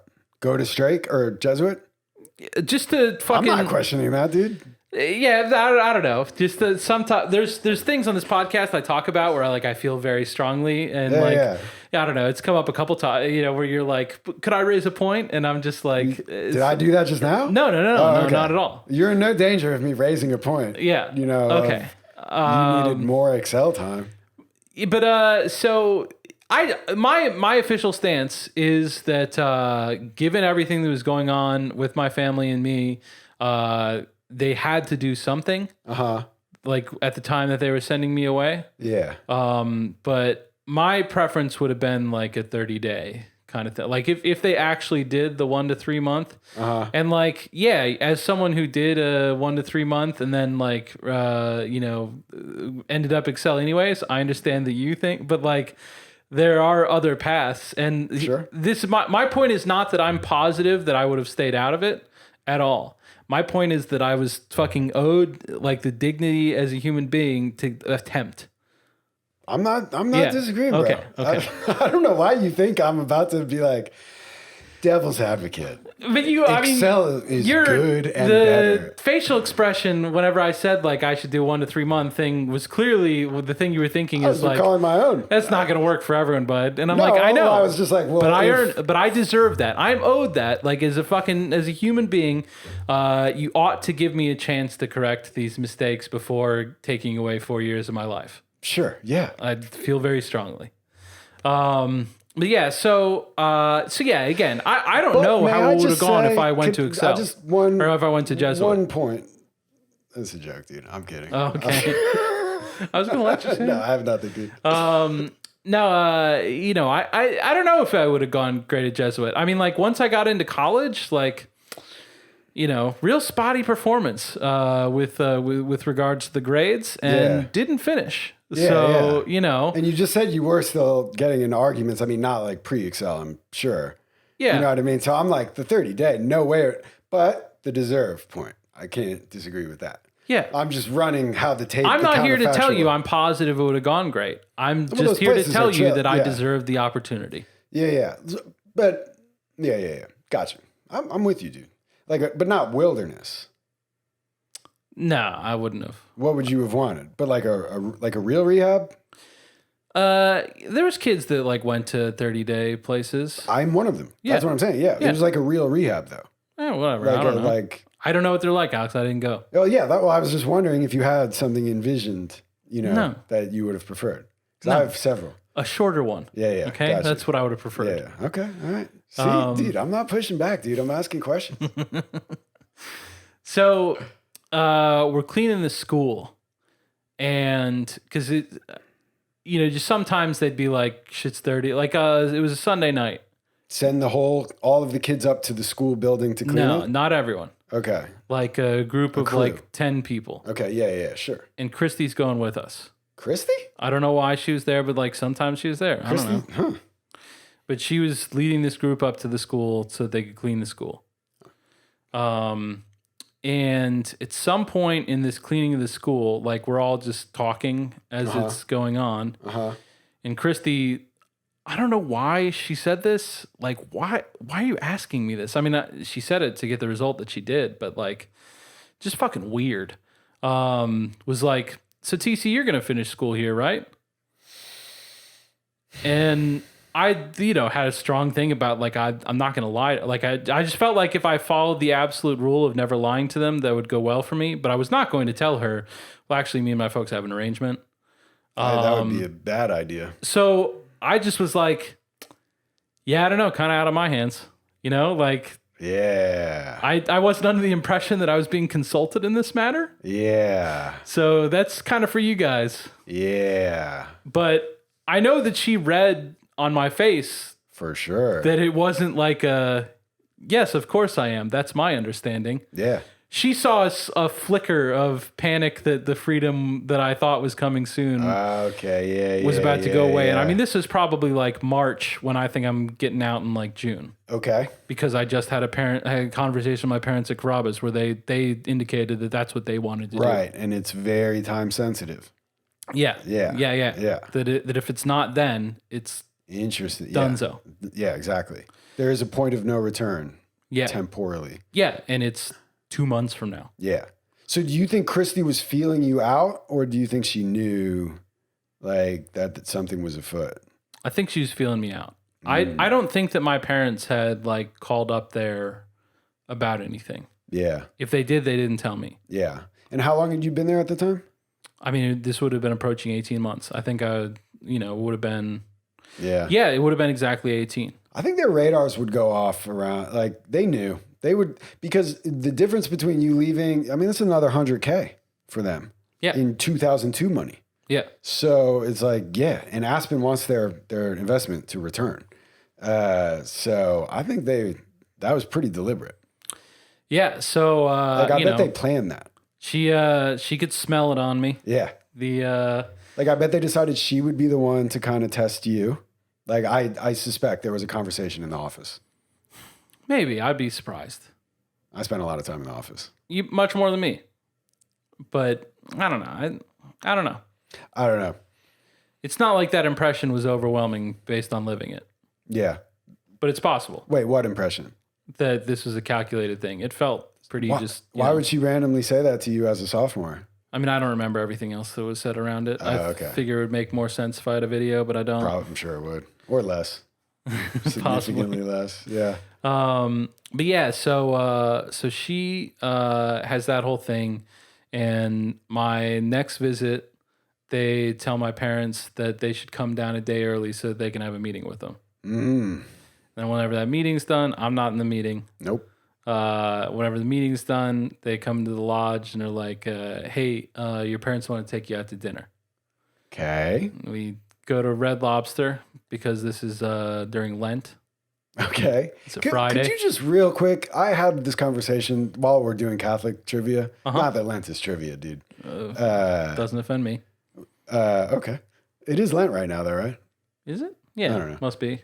Easter soon. Yeah. Anyway, my question was, what's the deal with fish Is it only during Lent? Did it used to be all the time? Used to be every Friday. Now I knew it's. I mean, I don't know if it's like within our lifetimes. It was every Okay. Friday. And then it just became during Lent? Yeah. Okay. I got in a little tiff the other day. And I knew it was only Lent now. I'm confident there were parts of the world where it was practiced this and every Friday. Fuck, they might still at some places. Yeah. Okay. I that's all. I didn't mean to derail. I have attended masses in the Vatican, so I don't want to say that I'm Holy totally shit, ignorant dude. about this whole thing. Yeah, dude. I don't remember one way or the other. I remember eating meat on During Fridays. Mass? I'm not during Mass, no. In the Vatican? Yeah, Okay. but I mean, you know, like on a Friday, we would still have a hamburger, Yeah, okay. But not during Lent. but not during. So Lent. you're well, I right mean, opposite. when I was attending these masses at the Vatican, Yeah. it was during the fall Oh, okay. Gotcha. Yeah. So you'd hit a hamburger up for sure. on a I Friday. mean, they didn't have a lot of hamburgers in Rome. Yeah, what do they call them? I mean, they just don't have that particular item on the menu. Okay, but like, what does McDonald's But if you call go them? to the Hard Rock, they got one. Yeah. They just call it a burger, I think. I mean, it's the Italian word for burger. That's I don't what know. I'm asking, I don't speak you know? Italian. Like hamburguesa, That sounds right. you know? I mean, it's Spanish. I know, but, that's what I'm saying. Anyway. All right. Just tell them give me the Royale nuggets. cheese. The nuggets are. I'm confident there's an explanation for why the nuggets are so much better over there. It has to be a chicken standards Interesting. kind of thing because every nugget in a European 10-piece box is as juicy as the juiciest nugget in an My mouth American is box. watering. Dang. It's been a minute. As you were saying nuggets, my brain was going nuggets are trash. And I was waiting for a time to say that. But by the time you got down, I was like, I would eat the fuck out of that juicy nugget you just described. They're delicious. I mean, I could go for one. The thing, I I read the phrase the other day, like post McDonald's clarity. Have you ever heard that? It hit me pretty hard. No, but I immediately understand it. Exactly. Like, yeah, that nugget will hit you with some post McDonald's clarity eventually, but it's, You know, it's nice in sometimes. the moment. Yeah. Actually, one probably won't, but you know, that 20 piece. Whew. Yeah. I housed the 20 piece on a road trip like 2 years ago. It was Mm-hmm. the first time I had done it, you know, since I was 12. It ain't the same. I would It was anticipate not. unpleasant. One time we dropped a kid off at Hobby Airport in Houston. Like Yeah. I was at Excel. Yeah, yeah. And we had to take a kid to the airport. He was going on a visit or whatever, and the timing was right, so that we asked the staff member Doug yeah. to take us to McDonald's. He was Nice. happy to oblige. Nice. When we pulled up, they had just printed out on a piece of paper and like taped it up to the box.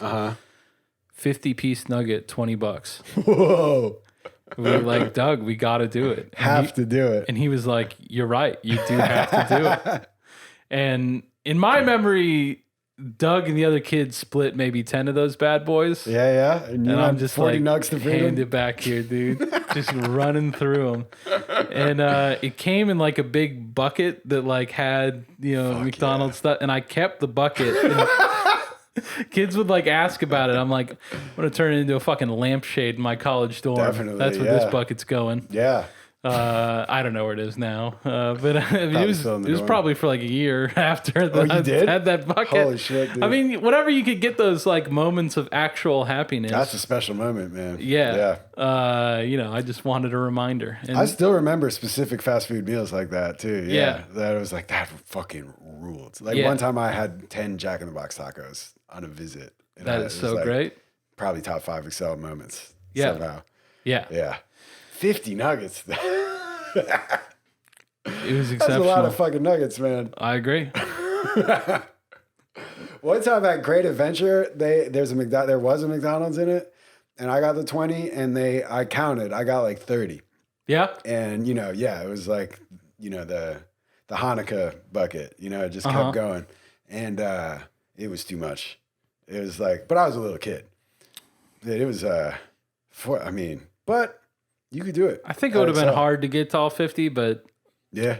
if my life depended on it, I feel like I could have done it. That was why whenever Jake asked me about, it's a famous moment in podcast and station history. Jake asked me whether or not he thought he could eat 200 of the Chick-fil-A ones in 2 hours. 200 Chick-fil-A nuggets. And then whenever I said no, he wanted to know, what about 3 hours? And I said no to both because they are smaller than the McDonald's nuggets, but like, going through the 50, I knew what the limits were, and it's not like having another hour would have done much for me. You know what I mean? Unless you're allowed to purge. Yeah, which you're not. Shouldn't be. I agree. Not at Excel. Yeah, but I mean, in any eating competition, you should not be allowed to purge. We're not here to measure. Fuck that shit, dude. That's like boxing. I'm ready for MMA eating competitions. Where fuck it, dude. Like, let all athletes use steroids. Let the hot dog people make themselves. Is that the MMA policy? I don't think so, but that's what I think. I mean, come on. We want highest level of competition or not? Yeah. Let's let these people destroy their bodies, throwing hot dogs down their gullets. Yeah. So. What about the Chick-fil-A breakfast minis without the breading part? Those are tiny. I bet you could do 200 of those in 2 hours. I mean, I don't think you'd be able to get that order in. Yeah, it's tough. You'd have to de-bread. Actually, if you were like, yo, don't even worry about the bread. Just give me the nuggies. They'd probably be happy. I don't know. I'm on thin ice at my local Chick-fil-A. I don't have time to get into it. But, I'm always up to something over there. Did I tell you about that? Yeah. I got in trouble again because I cut lanes. No. Anyway, it's not like I'm not allowed back. Yeah. Depending on who's working. That's a good one, though. I wouldn't want to get in trouble with that one. No, it's great. Yeah.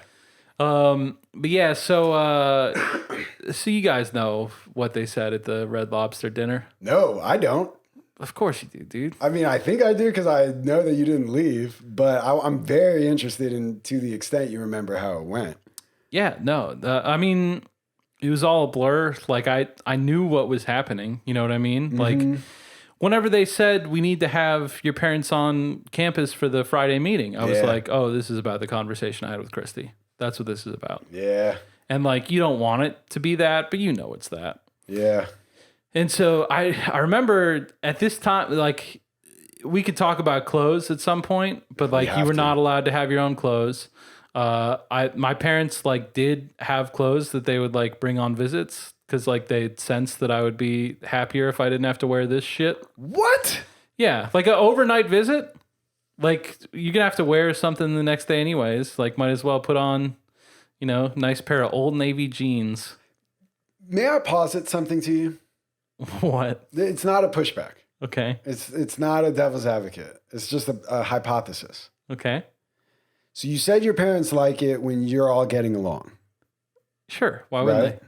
Well, some people prefer conflict. Okay. Yeah. But they liked like you being happy, them being happy with you. Like it used to be. Yeah. And you're at this shitty place that they sent you. They're aware on some level. They may not know the details. Definitely don't know the details. Right. But they know you don't want to be there. And I don't even know that they knew that, dude. I mean, we can keep going. You told them. No. I didn't tell them like this place is a hellhole, get me out of it. No, but like I told them I would like to go to Jesuit. Oh, okay. I see. That is an important distinction. Yeah. You weren't like, yes, please. No. Even if not Jesuit anymore. Played it cool. Yeah. Anyway, that doesn't fully negate the hypothesis that I was going to pose. It's just a hypothesis. Because your parents were breaking rules for you left and right in a way that I'm not. There were some parents that push rules, but not the way. I don't think the clothes thing was a rule. I think I think at some point a staff member had said that was okay or something like that. Okay, well then the that's friends even thing weird is clear, but I don't think it was as clear to them. I don't think that they quite understood. I was not going to go out of my way to correct them. Maybe they were like taking the chance to be the good cop. There was a time whenever I was first getting my I think that some part of that was enjoyable to them. Sure. Yeah, like we're still the good ones, and you can don't be mad at us. You can see your friend or whatever. But I think that whenever I got the first home visit, the like point of contact for them was it was Tandy. Like she was like a family leader or whatever. She was the Spanish teacher, like certainly not like a core part of the disciplinary structure of the school. Right. In most times, but like for this brief moment was kind of involved. Like the highest level of involvement was that she was the one on the phone with my parents whenever they had questions. Yeah, okay. You know, or like giving yeah. updates, you know, like Yeah, here's yeah. how he's been doing. I'm sure that whenever you first arrived there, it was probably like someone pretty senior doing that every time. But whenever you've got so many kids, you have to delegate that to someone at some point. Well, I'm curious. They didn't do any of that. Like staff being responsible for families. Maybe it happened when I was there, but because I was with the older kids, it didn't. Yeah, yeah, you were outside the structure that they were creating. Because I don't remember. This is another thing that's come back to me. How fucking sloppy it all was, and how little actual like attention they paid to saying, "Here's what your kid is working on." Like they did the packets eventually, Yeah. but even then, it was like they never knew who did what packet or what. You know what I mean? Like it was all very loose. Yeah, no, with it this felt kind to of me like stuff. they were trying to say enough to get you to stop talking about it. Yeah, yeah. Like the parent. Yeah, exactly. So I guess it's a good system. He's working on accountability. He's coming along. Yeah, We'll see. he's doing well. you Yeah. know? Yeah. Like when I was a camp counselor, we were supposed to be like, Danny did good at archery today, or like whatever. You know what I mean? Yeah. But it's just like fucking all right. You know, like get out of here. Yeah, that makes sense. But yeah, so they, I think, like asked Tandy, and that she gave them kind of a wishy-washy answer. Who do you mean? My parents asked her, like they said, like, you know, our best friends, their son is TC's best friend. They live 5 houses away. Like, are we supposed to like keep them apart? Like Tandy kind of wishy-washed? Yeah. Wow. I mean, you know, somewhat to me demonstrating like that she That's was wild not in to a me. position to excel at this job. You know, Yeah, like she would have gotten fired for that, or like severely reprimanded. yeah, Just being like, no. yeah. I can't But do- like she's approaching it as like a reasonable person with a working heart, Right. And like is hearing this situation, being like, I don't want to tell these parents that they can't do that, like, Right. because I think my parents were kind of doing it like we would like to do this. Is it okay? And you know, so she was not. I mean, this is not a conversation where I was on the phone. Right, You know, like right. I just like think I asked about it later, and I might have asked her. I don't know. But I definitely remember that it was not to them a clear line that they were not supposed to cross. Okay. And I mean, there was that same like whenever I had that home visit, like the next day, I was listening to the Red Hot Chili Peppers album Californication. Woo! And my mom asked like something about like, so is that like, are they Yeah, good we with were that? rocking that when we were painting that house. Yeah. We listened to that all because we That were allowed sounds to have tight. it, I guess. That was Hell our yeah. reward. Yeah. That was It's a good reward. woo. Loved it. But yeah, it was the same thing of like, I kind of like gave them enough so that they could sleep at night. Yeah. Like they were like, you know, like they were, is that okay? And I was like, I mean, I'm going to have to be able to learn how to deal with this whenever I get out. It's not going to be able to listen to this again. I think Yeah. it'd be helpful to me if I could kind of do this now. Nice. And so like, it's not an answer, you know, Right, like they're right. asking, is it okay? Yes or no? Right. And I'm like giving you some things to think about. You know what I mean? It's a smart way. Dude. But yeah. And so, you know, after that, it'd just be like, and we brought your CDs, you know? What? Yeah, it's tight. Like on visits and Wow. shit. Wow. I would have killed. Yeah, it was great. I'm like getting mad. Fair enough. Yeah. I've- I'm not really, but Like because there was, you know, that there'd be times where they would come in and like hand everyone a stack of paper and be like, write down everything you did wrong. yes. And Yeah, of course. you know, every time that they had one of those, I knew that like this is all floating out there. And like I had enough sense to be like, dude, keep your fucking mouth shut. The number one way they're gonna find out about this is you being fucking squishy about it. If you're course. not, you're fine. But like I can't do stuff like that most of the time. I don't like those situations. Yeah, I mean, that's another fucked up thing that even an honest soul like you, a fundamentally honest person. I mean, you do. I see you visibly get stressed, even when you think I'm laboring under a misapprehension that I am not, in fact, laboring under. But you know what I mean? Like, you like get anxious. It seems until it gets Yeah. clarified. Yeah. So I'm not being sarcastic. Like, you know, I'm sure you've told lies, but you're not really duplicitous like that. And it's a shame that Excel put you in the position to even approach it. Yeah, I'm a reasonably intelligent person that likes using that intelligence to get what I want, no doubt. That's Dale Carnegie manipulation, dude. Yeah, but I think I put it over there. I got the book. I took down the book. Oh yeah, Might go check it out again. Might swim through. It's good. I mean, know some of it's a little very hokey. Good. Actually, I think it's good. Well, the one thing, don't think I'm talking about you here because I'm not. You use it sparingly. Everybody uses it. I don't remember most of the stuff from the book. The one thing I think he's a little outdated on is he really hammers. You got to use people's names. I knew that's what you were going to say. Yeah, the sweetest sound to anyone in any language is their own name. Yeah, and I think that's correct. And of course, you can overdo it. Everyone's kind of onto it now. If you're like, hey, TC, the thing about this, TC, is that you're gonna, you know what I mean? Like, no, you can fuck it up, but like, if you are good and smart about it, it does feel nice. Like whenever someone, whenever you're not expecting it, and it's not like a sales situation, and like just like the lady at the ticket counter knows that your name is TC or whatever. Like, there's something about it that is like. Oh, yeah? Yeah, that's nice. Yeah, I see what you mean. Yeah. But let me ask you this. Okay. What about reading someone's name tag and saying their name? Because I always feel like an asshole. It was like, oh, thanks, TC. Like that. Like, that's not how I would do it, but it always feels like that. In a situation where you haven't, like, said your name out loud to them, told it to them, I think it's weird. Right? Yeah. Yeah. Okay. But that's not what you're describing. But some people don't. I know. That's why I'm like, am I off base here? But I never do it. Like, like if they're checking your ID or something. Oh gosh. Yeah. I mean, Mr. Stevens, go on it. Okay. Yeah. That doesn't. They do that at Tom Thumb all the time. Whenever you run your card or whatever, they're like, "Oh, really? That'll be such and such, Mr. Fleming." Yeah. They don't. Oh, I don't.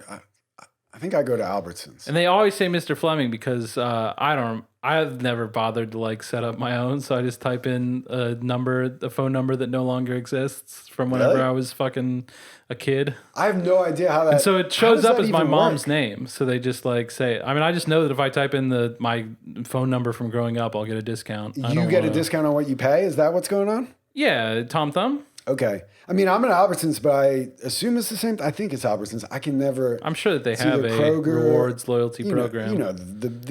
I know what you're talking about. That tier. Yeah. I type in a number that is not mine, and I never really know what it does. I type in my wife's cell phone number. Yeah, it's a discount. Okay, that's good. You can see on the receipt how much it is. Okay. Little ticket trick that they'll often tell people. Yeah. If you type in 867-5309 with any area code, someone's definitely got the number. Like some douchebag requested it, and they probably shop at Albertsons, so it's probably going to work out. Interesting. Yeah. All right. So yeah, we got this meeting at the Red Lobster. Like before we get to Red Lobster, they like took me back to the hotel so I could switch into cool clothes. Fuck yeah, dude. And then like had to switch back out because like I didn't get to stay out that Friday night. That's buck, dude. What are we doing? Yeah. But yeah, so I remember having some relaxed jeans and some flip flops going into this Red Lobster and being I'm looking great. I mean, of course you were. That's not what I'm saying. Hold up about. How is that different from Excel clothes? We wore flip flops all the time, didn't we? But these were Globes, dude. I don't know what that is, but I'm assuming that's cool. Skate shoes. Oh, they made flip-flops? Yeah, for a second there in 2002. And do you want to bet whether or not they look dope? I'm sure they did, yeah. Yeah. Nothing better. You get off the half pipe, dude. You let the dogs out, man. You know, get in those flip-flops for sure. Yeah. Like, let them breathe. Yeah. I might see if they have some of those on eBay or something. Definitely, dude. I might buy some Jinkos off eBay. No way these were Jinkos with the... No, please tell me No. Okay. Do you remember what kind of jeans? Yeah, they were Old Navy jeans. Yeah. Relaxed fit? Yeah. Carpenter loop? We stayed... Yeah, for sure. Nice. We always stayed at the Hampton Inn in the Woodlands on 45.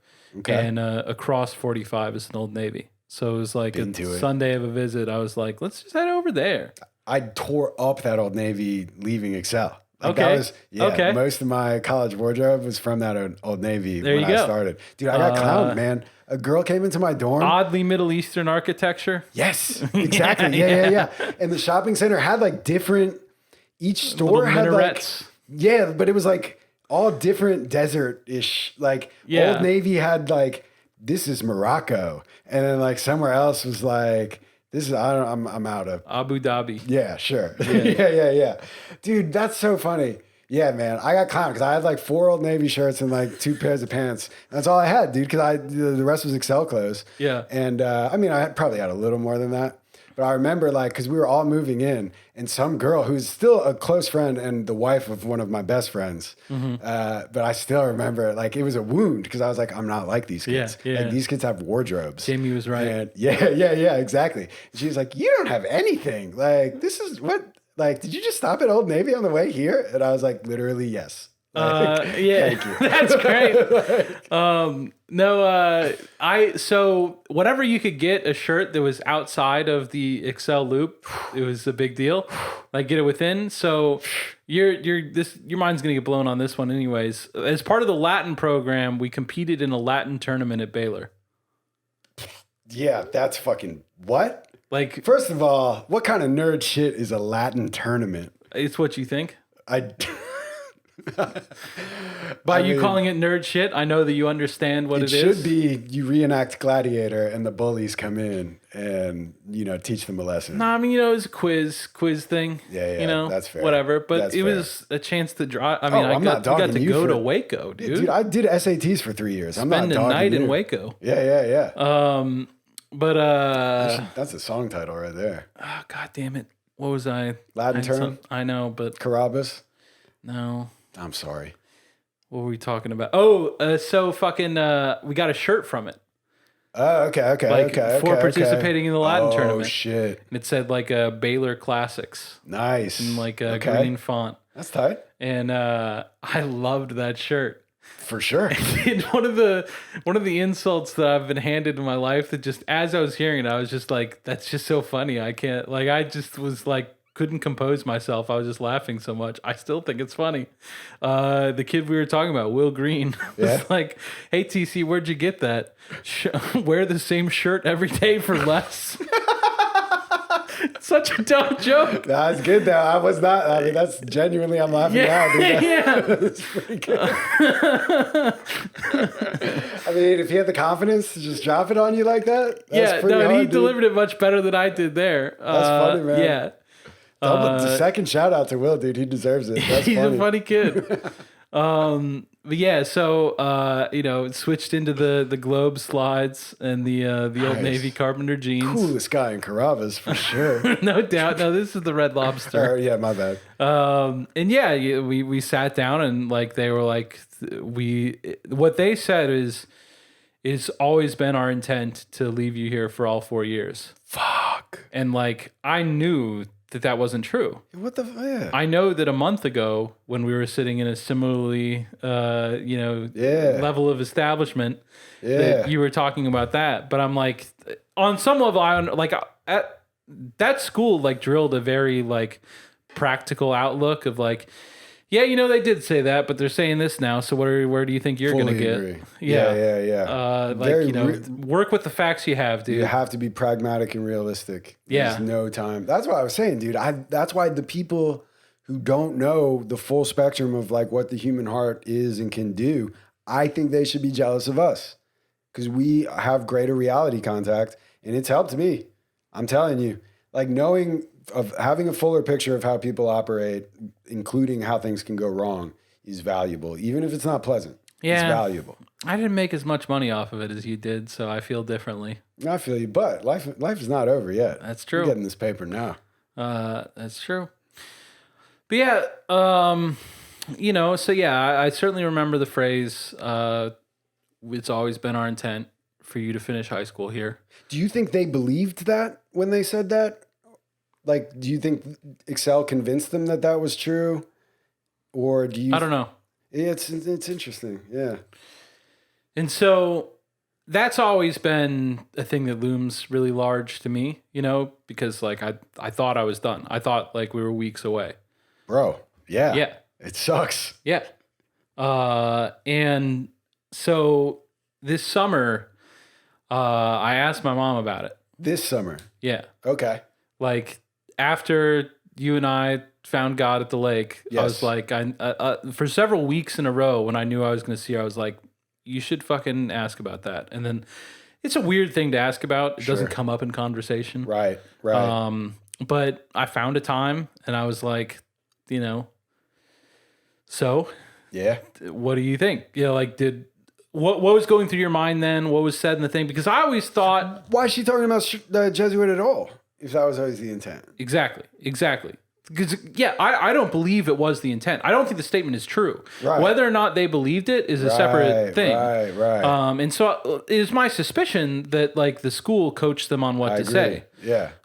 And so I kind of wanted that information from her. Like Yeah, what yeah, was said yeah. in that meeting. That was the question I asked her. Yeah. Like the meeting that I wasn't there for, I'm an adult now. You can Yeah. tell me what you said, what was Yeah. said. Yeah. And she said that they sat down, told her very directly that I wasn't ready, Sure.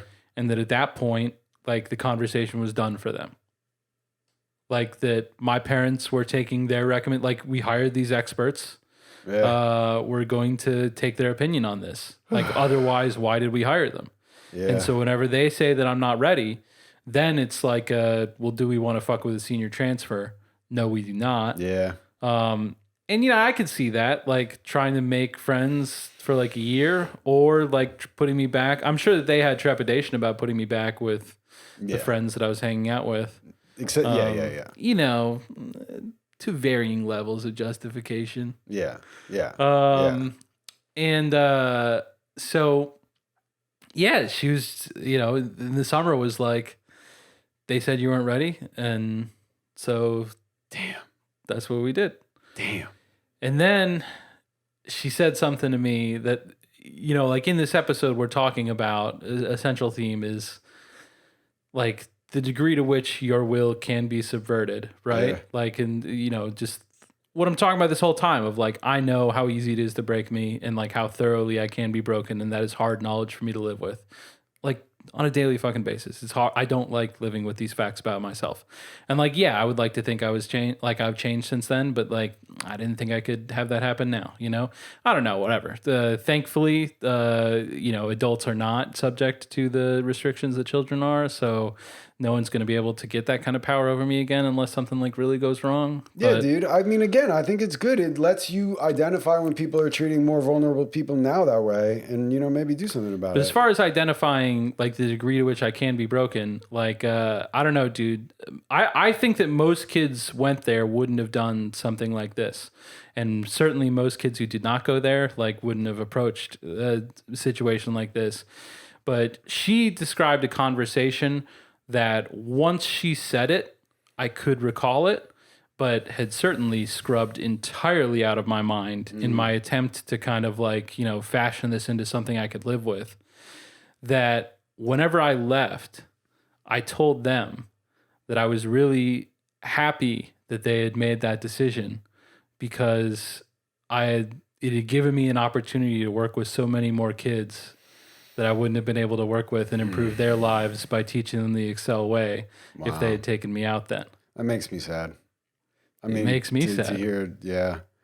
For a lot of reasons, though. None of them have to do with like you're a weak person who was broken or whatever, but it makes me sad. I mean, I'm happy to elaborate, but I don't want to interrupt your flow. No, dude, that's it. That's what I was telling you. Please elaborate. No, I mean, it does make me sad, but I think I've been there in similar situations, and I think there's a lot of things going on there. I mean, a lot.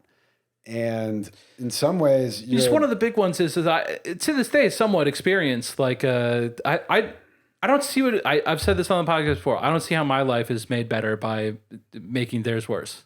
Like worse? My parents. I want them to feel good yeah. about their decisions, whether or not they're the right decisions or not. Because what is the upside of them feeling bad about their decisions? None for me. No more children to send to Excel anyway. Yeah. Yeah. Yeah. No, it's all done. All I could do is like create guilt where there currently isn't any, and I don't see the point of that process. Like, and dude, if I like really tried to force them to see things my way, it wouldn't work. Right. Like we didn't get there because we're good at agreeing with each other. Like, like it would just be a fucking argument that I don't want to have. Well, that's what I'm saying. Dude. Like, that's why I feel like, so, okay, you're 15, 16. Yeah. You've just been told you're here for 2 more years. Yeah. First of all, that in fact, instead of being done, I'm not yet halfway through. Yeah. Very shitty. feeling. It was tough. The worst. I mean, that was the hardest couple days. Like just the waking up and knowing, like whenever you said, like, you know, that you feel like you could serve any time as long as you know the end date. I don't feel that way. Yeah. No, I now recognize that we're different in that regard. Yeah. Because so this is what you're saying. You are cool with all this. Like you wouldn't go back and change it and be like, don't even bring up Jesuit because it fizzled out, because you liked walking around with the hope that you were going to leave.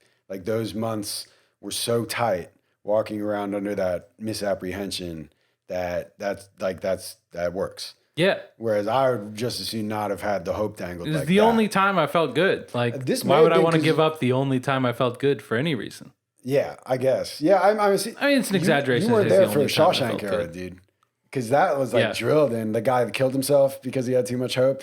Have you ever seen Shawshank? Of course. Okay. I can't. I know you weren't there for the era. Yeah. And I know you're a Stephen King head. I mean, I'd seen it before I got there, I'm pretty sure. Okay. Yeah. I'd certainly read the book before I got there. Okay. But yeah, that was like a big, don't get institutionalized, and like hope is what killed the guy who hung himself. I feel like maybe I took that, to heart. But I mean, I agree with you that you got to hope for things and like try it. Dude, I'm 37 years old. I have a rap album coming out this year. Obviously I'm Hell yeah. working towards hopes that may not pay off, and I still think the journey is worth it. But like in that scenario, that hope to me, like, it causes a lot of pain when it goes away. It did. It was intense. It was difficult, but like I wouldn't. Yeah. It was like I know what the cost was. I would pay it again. Yeah. No, I hear you.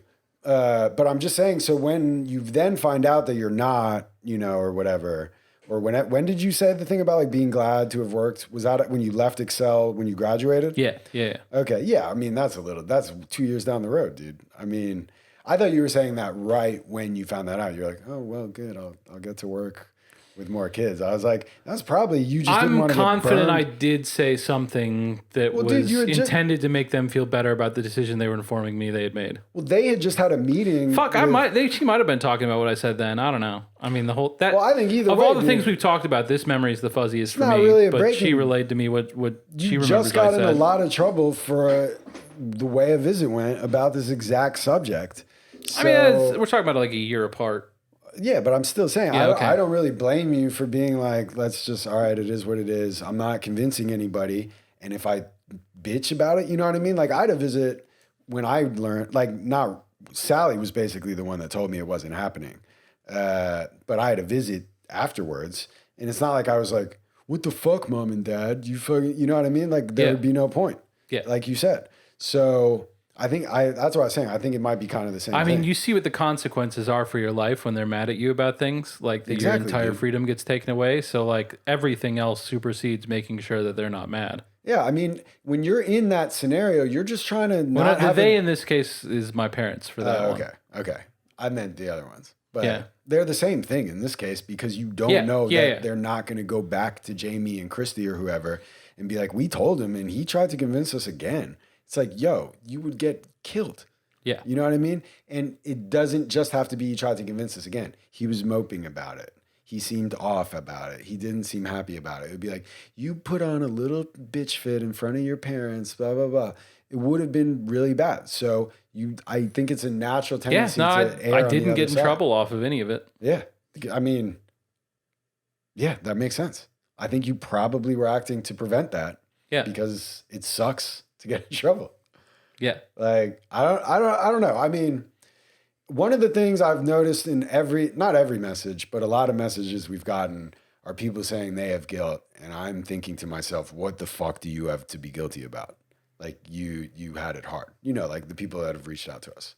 And I think this is another scenario where I'm not going to tell you not to feel what you feel, but this is not to me like an exercise or, a portrait in human depravity.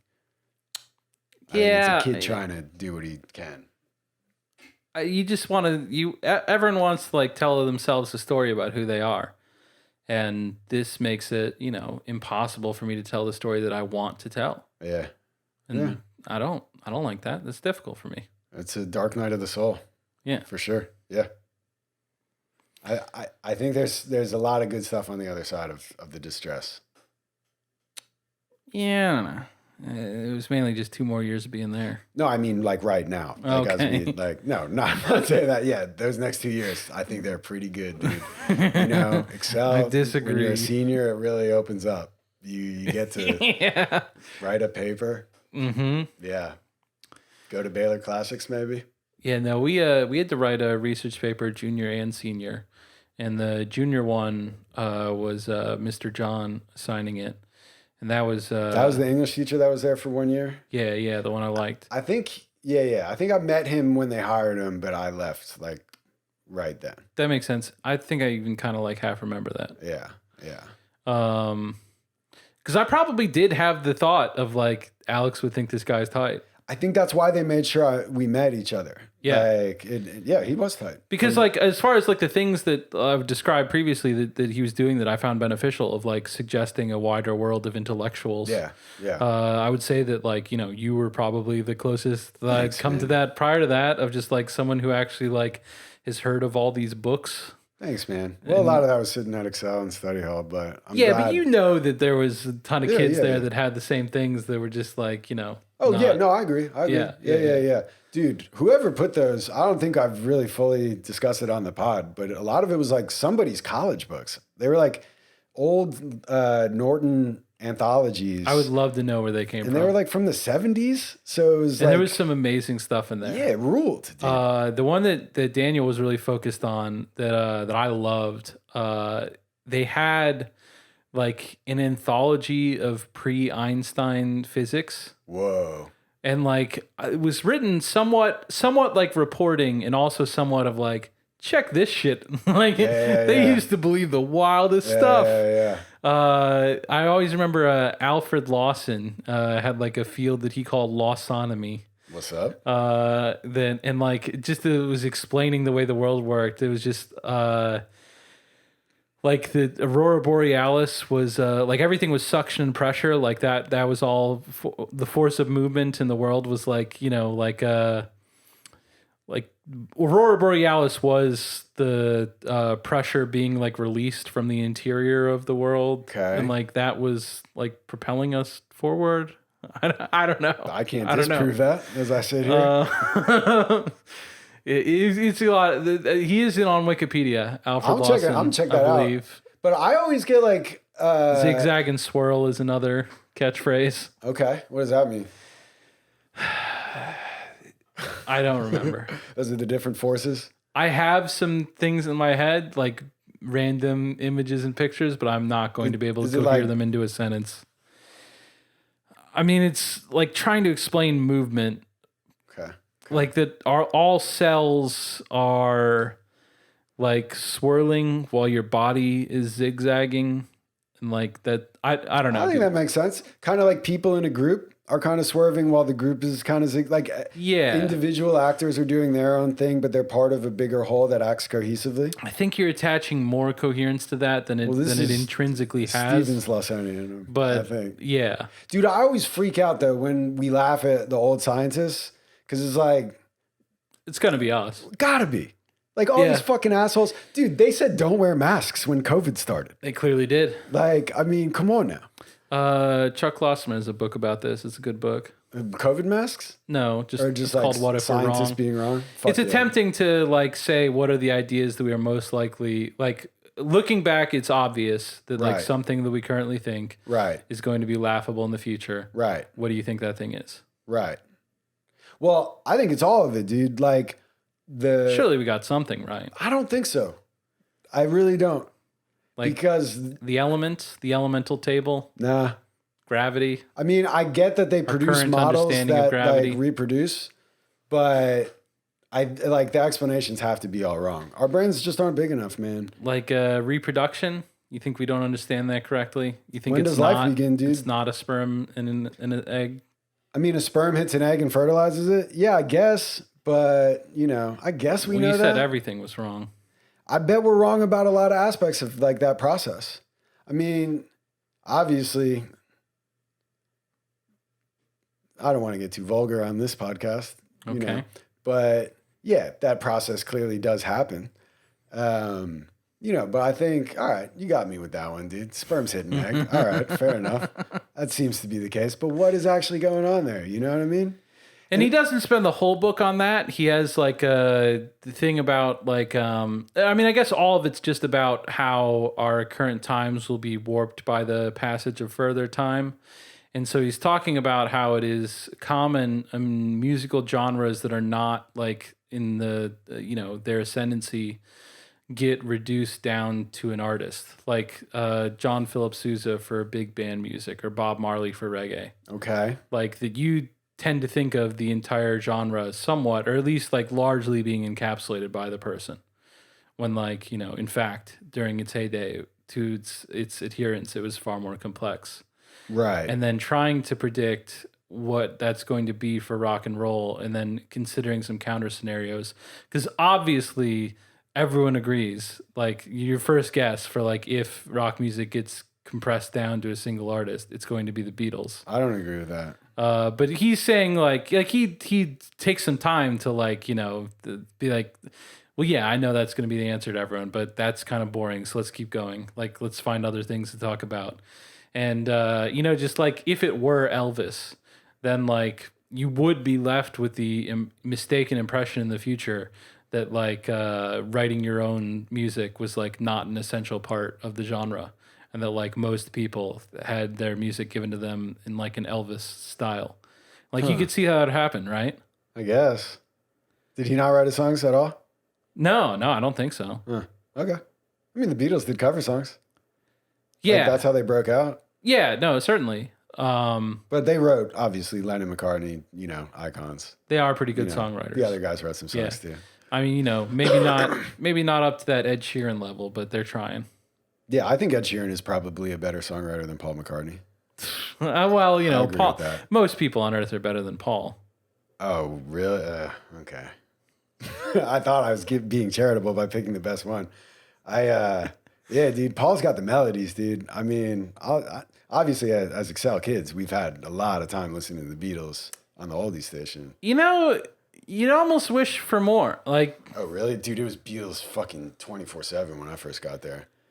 But it was always the boring shit.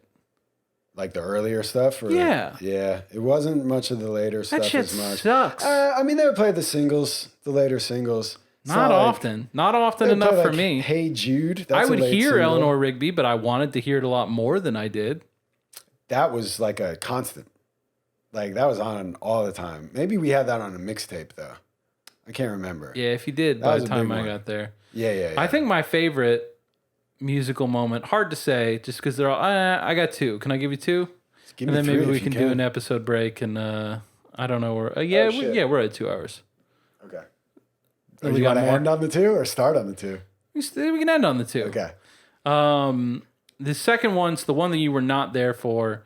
Whenever we can talk more in the next episode. I still don't feel like I've had a chance to fully explain the OG dorm, which was not an experience you had, but was a big deal to me. Okay. But when we were in the OG dorm, there was different, like the music rules were relaxed a little bit. Yeah. We had that too. Yeah. Whenever my parents because my parents would send in music, like they knew I liked music and it was important to me. I mentioned on the other thing that they like sent in a bunch of Garth Brooks CDs, and those were like, they didn't even consider, like just no one thought about it. It was like kind of pat him on the head of like, yeah, sure, we'll get to Garth, this. Dude? One time they ended up getting played, and Duncan was like, I mean, Friends in Low Places isn't gonna go. Yeah, that was what was playing, and he was like, it's just kids sitting around, drinking music. I mean, it is. Yeah, no, he was correct. I don't know. It wasn't a problem for me. Yeah, no, obviously. I would have liked to have continued to do that. Dude, I'm not going to name his name, but there was a guy from Oklahoma who somehow got him into the dorm we were I know who you're talking about. And he was like very careful. He was like, we can't listen to Friends in Low Places. I didn't even know who Garth Brooks. I knew who he was, but I didn't know a single song. So I was just like, okay, but he curated that and Shania Twain are the clear twin towers of my mother's music experience. I mean, I get it, dude. I fuck with Shania, dude, for sure. I mean, I think Garth is amazing. Yeah. It's not on Apple Music, but like it's on my phone. When they toured here, I was working late. And just like sometimes, just to take a break as I was working into the evening, I would just walk around Victory Park Uh-huh. and like I would assess the vibes of like the various crowds for whatever event. And I would say obviously Bishop T.D. Jakes #1 vibes Number of all one. time. They are But good vibes. The Garth tour. You when like he those? Came through, dude, Yeah. the crowd I'll was bet. just feeling so good. Yeah, no, my mom went to that one and then also took a trip. He played Notre Dame Stadium. Oh shit. And she was front and center for that. What's up, dude? It was turned into a special on CBS. Okay. In case you ever want to go think it's check on it out. YouTube? I would bet that it is. I might check it I mean, out, it was within dude. the last 2 or 3 years. So what are your go-to Garths? I mean, if you know offhand, I know we have another musical moment. I mean, the clear, like, well, I haven't even gotten to the first musical moment. yeah. It's not important. Sorry, I'm derailing again. I mean, Standing Outside the Fire is obviously the GOAT. ooh, I forgot about that one until just now. That was Gotta on my be. list. Yeah. But I would say my personal favorite is The Dance. And now. I mean, it's amazing. Like, Yeah. I've never heard notes so fucking like, trying to every one of those notes is the perfect note. And I didn't realize that other songs had imperfect notes until I heard that one. I'm hearing it in my head right now. I know, It's dude. so good, dude. Yeah. Okay. And like the whole mythology around, like his songwriting partner, like he had a guy that like wrote a lot of stuff for him. Oh, okay. He's an Elvis. And yeah. Okay, I didn't know that. And I believe that his story is like that he was just like walking down a street in Nashville and heard that song and like stopped in and was like, I gotta work with you for the rest of my life. And Holy he did. shit. Yeah. Wow. Like the guy who wrote it was like playing it and singing it, and Garth was like, let's fucking make magic together. How many people moved to Nashville because of that story? Hard you to know. It might not have been Nashville. It might have been Stillwater. I don't know. Okay. Oh yeah, He's 'cause from I forgot Stillwater. about that. Yeah. As is the person you were talking That about. makes sense why he was Yep. so about the Garth, man. Of course. I mean, everyone would have been, but Dude, yeah. he took me through, he's like, this is the joint on this album. Like, the Rodeo, you know that one? That Yeah. was a big one Yeah. for him. That was- Jake and I had a thing on the podcast. We both were confused about the lyrics and did not previously enjoying know. the pain. Was that what you were saying? I thought you were saying "Let It Go." He's saying "Latigo." It's like the leather strips on the pants or whatever. Yeah. Spurs and Latigo. Like, Yeah. I always thought it was "Let It Go," Oh, yeah. No, okay. but it is not. I thought you were going to say the ropes and the rain and the joy and the pain. I've heard people say enjoying the pain. Oh, really? But it's Nah. the joy Yeah, and the the joy pain. and the pain. But it's They call Latigo. the What thing did you think it rodeo. was? Let It Go. Let it go. Okay. Yeah, Spurs and the Let It Go. You It gotta makes let enough go on the sense. rodeo. Dude, if You you don't do. know when to let go You do. on the rodeo, I don't Yeah. have to tell you. All right. So what was this Garth moment? It wasn't even Garth, but you're the one that brought up Garth. What the fuck? I was just telling you that we got relaxed music rules in the OG dorm. That's the whole moment? No. And so it was just that like those staff members who ran that like would actually give an audience if your parents sent something. Oh, okay. And like because there's plenty of stuff where I'd be like, this is on the oldies. Can you guys please just approve it? And they'd be Right. like, yeah, I don't think we do anything for you. Right. So well, why would they? yeah. Yeah. That's kind of how that works around here. Yeah. And I got him to send in. It's trying to remember what it's like the series because there's like a whole. There's a series of Bob Dylan live No way, recordings. dude. The bootleg series? Yeah. No way, dude. You got the damn bootleg the series? 1975 one. The Rolling Thunder review? Rolling Thunder review. Fuck, bro. God damn. T-Bone's playing guitar, Shit, dude. and We had to turn Bob Dylan off a lot of times when it came on the oldies. recorded over a couple nights in Toronto in 1975, I believe. Might have been another tour date somewhere else in Canada. The bootleg series album? I mean, I there's thought it was like there's a- a series. Like there's one from 66, there's one from No, yeah, I know. 75. But the one from 75, I thought it was, I'm a huge Dylan head. Sure. I think it's like a compilation of the tour, right? Or is it one show? I mean, I think it's a couple different days. Yeah, That's what okay, I'm okay. saying. Oh, got Is it, it's got it, yeah. primarily called from a night in Toronto, but there is other stuff in Got there. it. Okay, yeah. And that Knocking on Heaven's Door, he used alternate yeah. lyrics. Oh, okay. And the big thing, boy, I can't believe this hasn't come up till now. because there's no story I remembered you for more during the time that just came up. Like the number one reason why Alex Stevens would come up in my life that I would remember about you during the time. Are you going to say the hurricane? Was absolutely the hurricane. I don't want to get into that. That's fine. All right, that's funny. But yeah, they had the hurricane on there. I still know all the words. All right, that's a long ass song to know all the words to. I mean, that was why I was like, this is Moby Dick. I will conquer this whale. I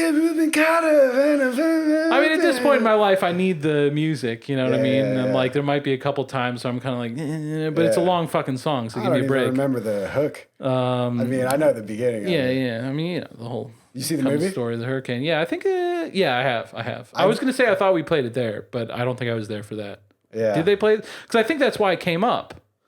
Yeah, I think we watched it there. Yeah. I was there when it came out in theaters. Okay. Because I remember it was like an Aqua Teen, like a kid. This was back when you could see movies with your parents. Everyone could see movies, like not just on a home visit. Mm-hmm. Like, so everyone would go to the movies.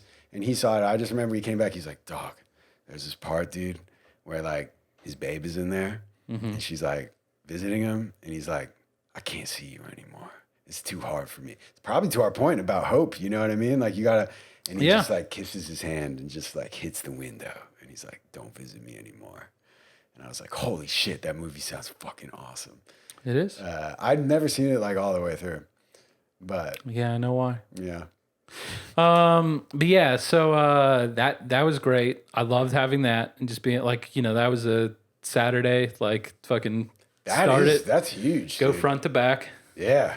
That's 2 discs. Yeah, absolutely. Whew. 2 beautiful, beautiful discs. That's nice, dude. And then the other one, which was, I don't even know how this got in. I mean, I know it was Parker spearheading it. Okay. That was, of all the people I like now, there are a lot of people that I knew at Excel who have died. Right. Parker was the first one. Yeah. He died while I was like very much there. Like, I think it was probably, there. Of course. Wow. And like, his mom and sister came back and like talked to us, like told us what it was like to have their fucking. My heart goes out to them, dude. Yeah, dude, because that he was amazing. Like one of the fucking brightest lights in this life that I've ever met. Yeah. Like just a brilliant fucking soul, dude. R.I.P. man. And yeah, they explained the whole thing of like he overdosed and the people at the party like didn't know what to do. So I think that it was like kind of slow down enough to fucking toss him out at the ER and peel out. And yeah, dude, it sucks. But so fucking he got like just this is so hard to imagine because like obviously he listened to it before and like obviously he was doing drugs to it, but like for whatever reason. And it was a whole thing where like he would kind of like counsel the younger kids of like, don't make it look like you like this too much. Right. If they see that you like this too much, about stuff like that. Yeah. Like this is gonna go bad for all of us. So just I know how much you like it. Be fucking chill. Yeah. Santana at the Fillmore. Okay. And I know that all of us think of Santana as the progenitor of smooth nowadays. I heard that at Excel and fucking loved it, dude. Really? Yeah, dude. So I'm not laughing at that, dude. I fucking bumped the shit out of that. Because that was the kid, the Kazaa downloads, dude. I listen to it all the time. Yeah, dude. Fucking that in my one group of friends, that comes on plenty. Hey now. Yeah. You know that one? Of course. Oh, you sinners. Yeah. Yeah, dude. Those are both awesome. That's not Santana. That's Everlast. No, but it's on the Santana album. That's Everlast Is on it? the Santana album. Dude. Okay, I would have identified that as an Everlast album, but now I think you are correct. Oh, yes. I mean, you seem confident. I'm certainly granting the point. But yeah, if you guys, if you haven't heard it, I would really recommend. Fucking Conquistador Rides Again, Neckbones. That's all fucking top notch shit. Okay. Santana at the Fillmore. I think it was 68. Yeah, I don't even remember like bumping that at Excel, but dude, I have to, before we end, I have a musical correction. Okay. Maybe I've already done the correction. I know we talked about this. If so, I apologize. But Korn, Wicked is an Ice Cube cover. It is? Yes. Okay. Yeah. I looked it up. I didn't know. It is. It's a cover of an Ice Cube song from like the early 90s. And if you look it up on Genius, like it says that. And then this is my favorite part. So there's one comment, you know, like to the page, and it's on Life is Peachy, so it's 96. Yeah. I was confident it was on Life is Peachy. Okay, yeah. Just because that was the one I fuck with the least. Okay. So like if that they were makes gonna sense. sneak a weird cover in, that's a good place to do it. So the one commenter, I knew Adidas, and that's about it. Yeah, that I noticed that on the track list. I was like, that was the joint dude. off Life is Peachy for sure. Yeah. But the one guy was just like, it reminded me of our conversation because he was just like, they did a fucking sick version of this in '98 in like Family Values at Ottawa or like hell whatever. Yeah, dude. And Ice Cube came out with them and it fucking ruled. I'll bet it and did. I was just like, all right, yeah. So I just wanted to, you know, we're all about accountability here. Absolutely. So, Yeah. No, I went back and looked at the Wikipedia for the Family Values tour, and I was pretty happy with my performance. You know, it didn't like nail everything, but given the I felt good. My hope if the rap career takes off is eventually we Get back reconvene the Family Values tour. They did one in like 2013. Wow. Yeah. I shudder to think what that lineup looked like. It wasn't good. Yeah. Yeah. Let's end the episode. We don't need 2013.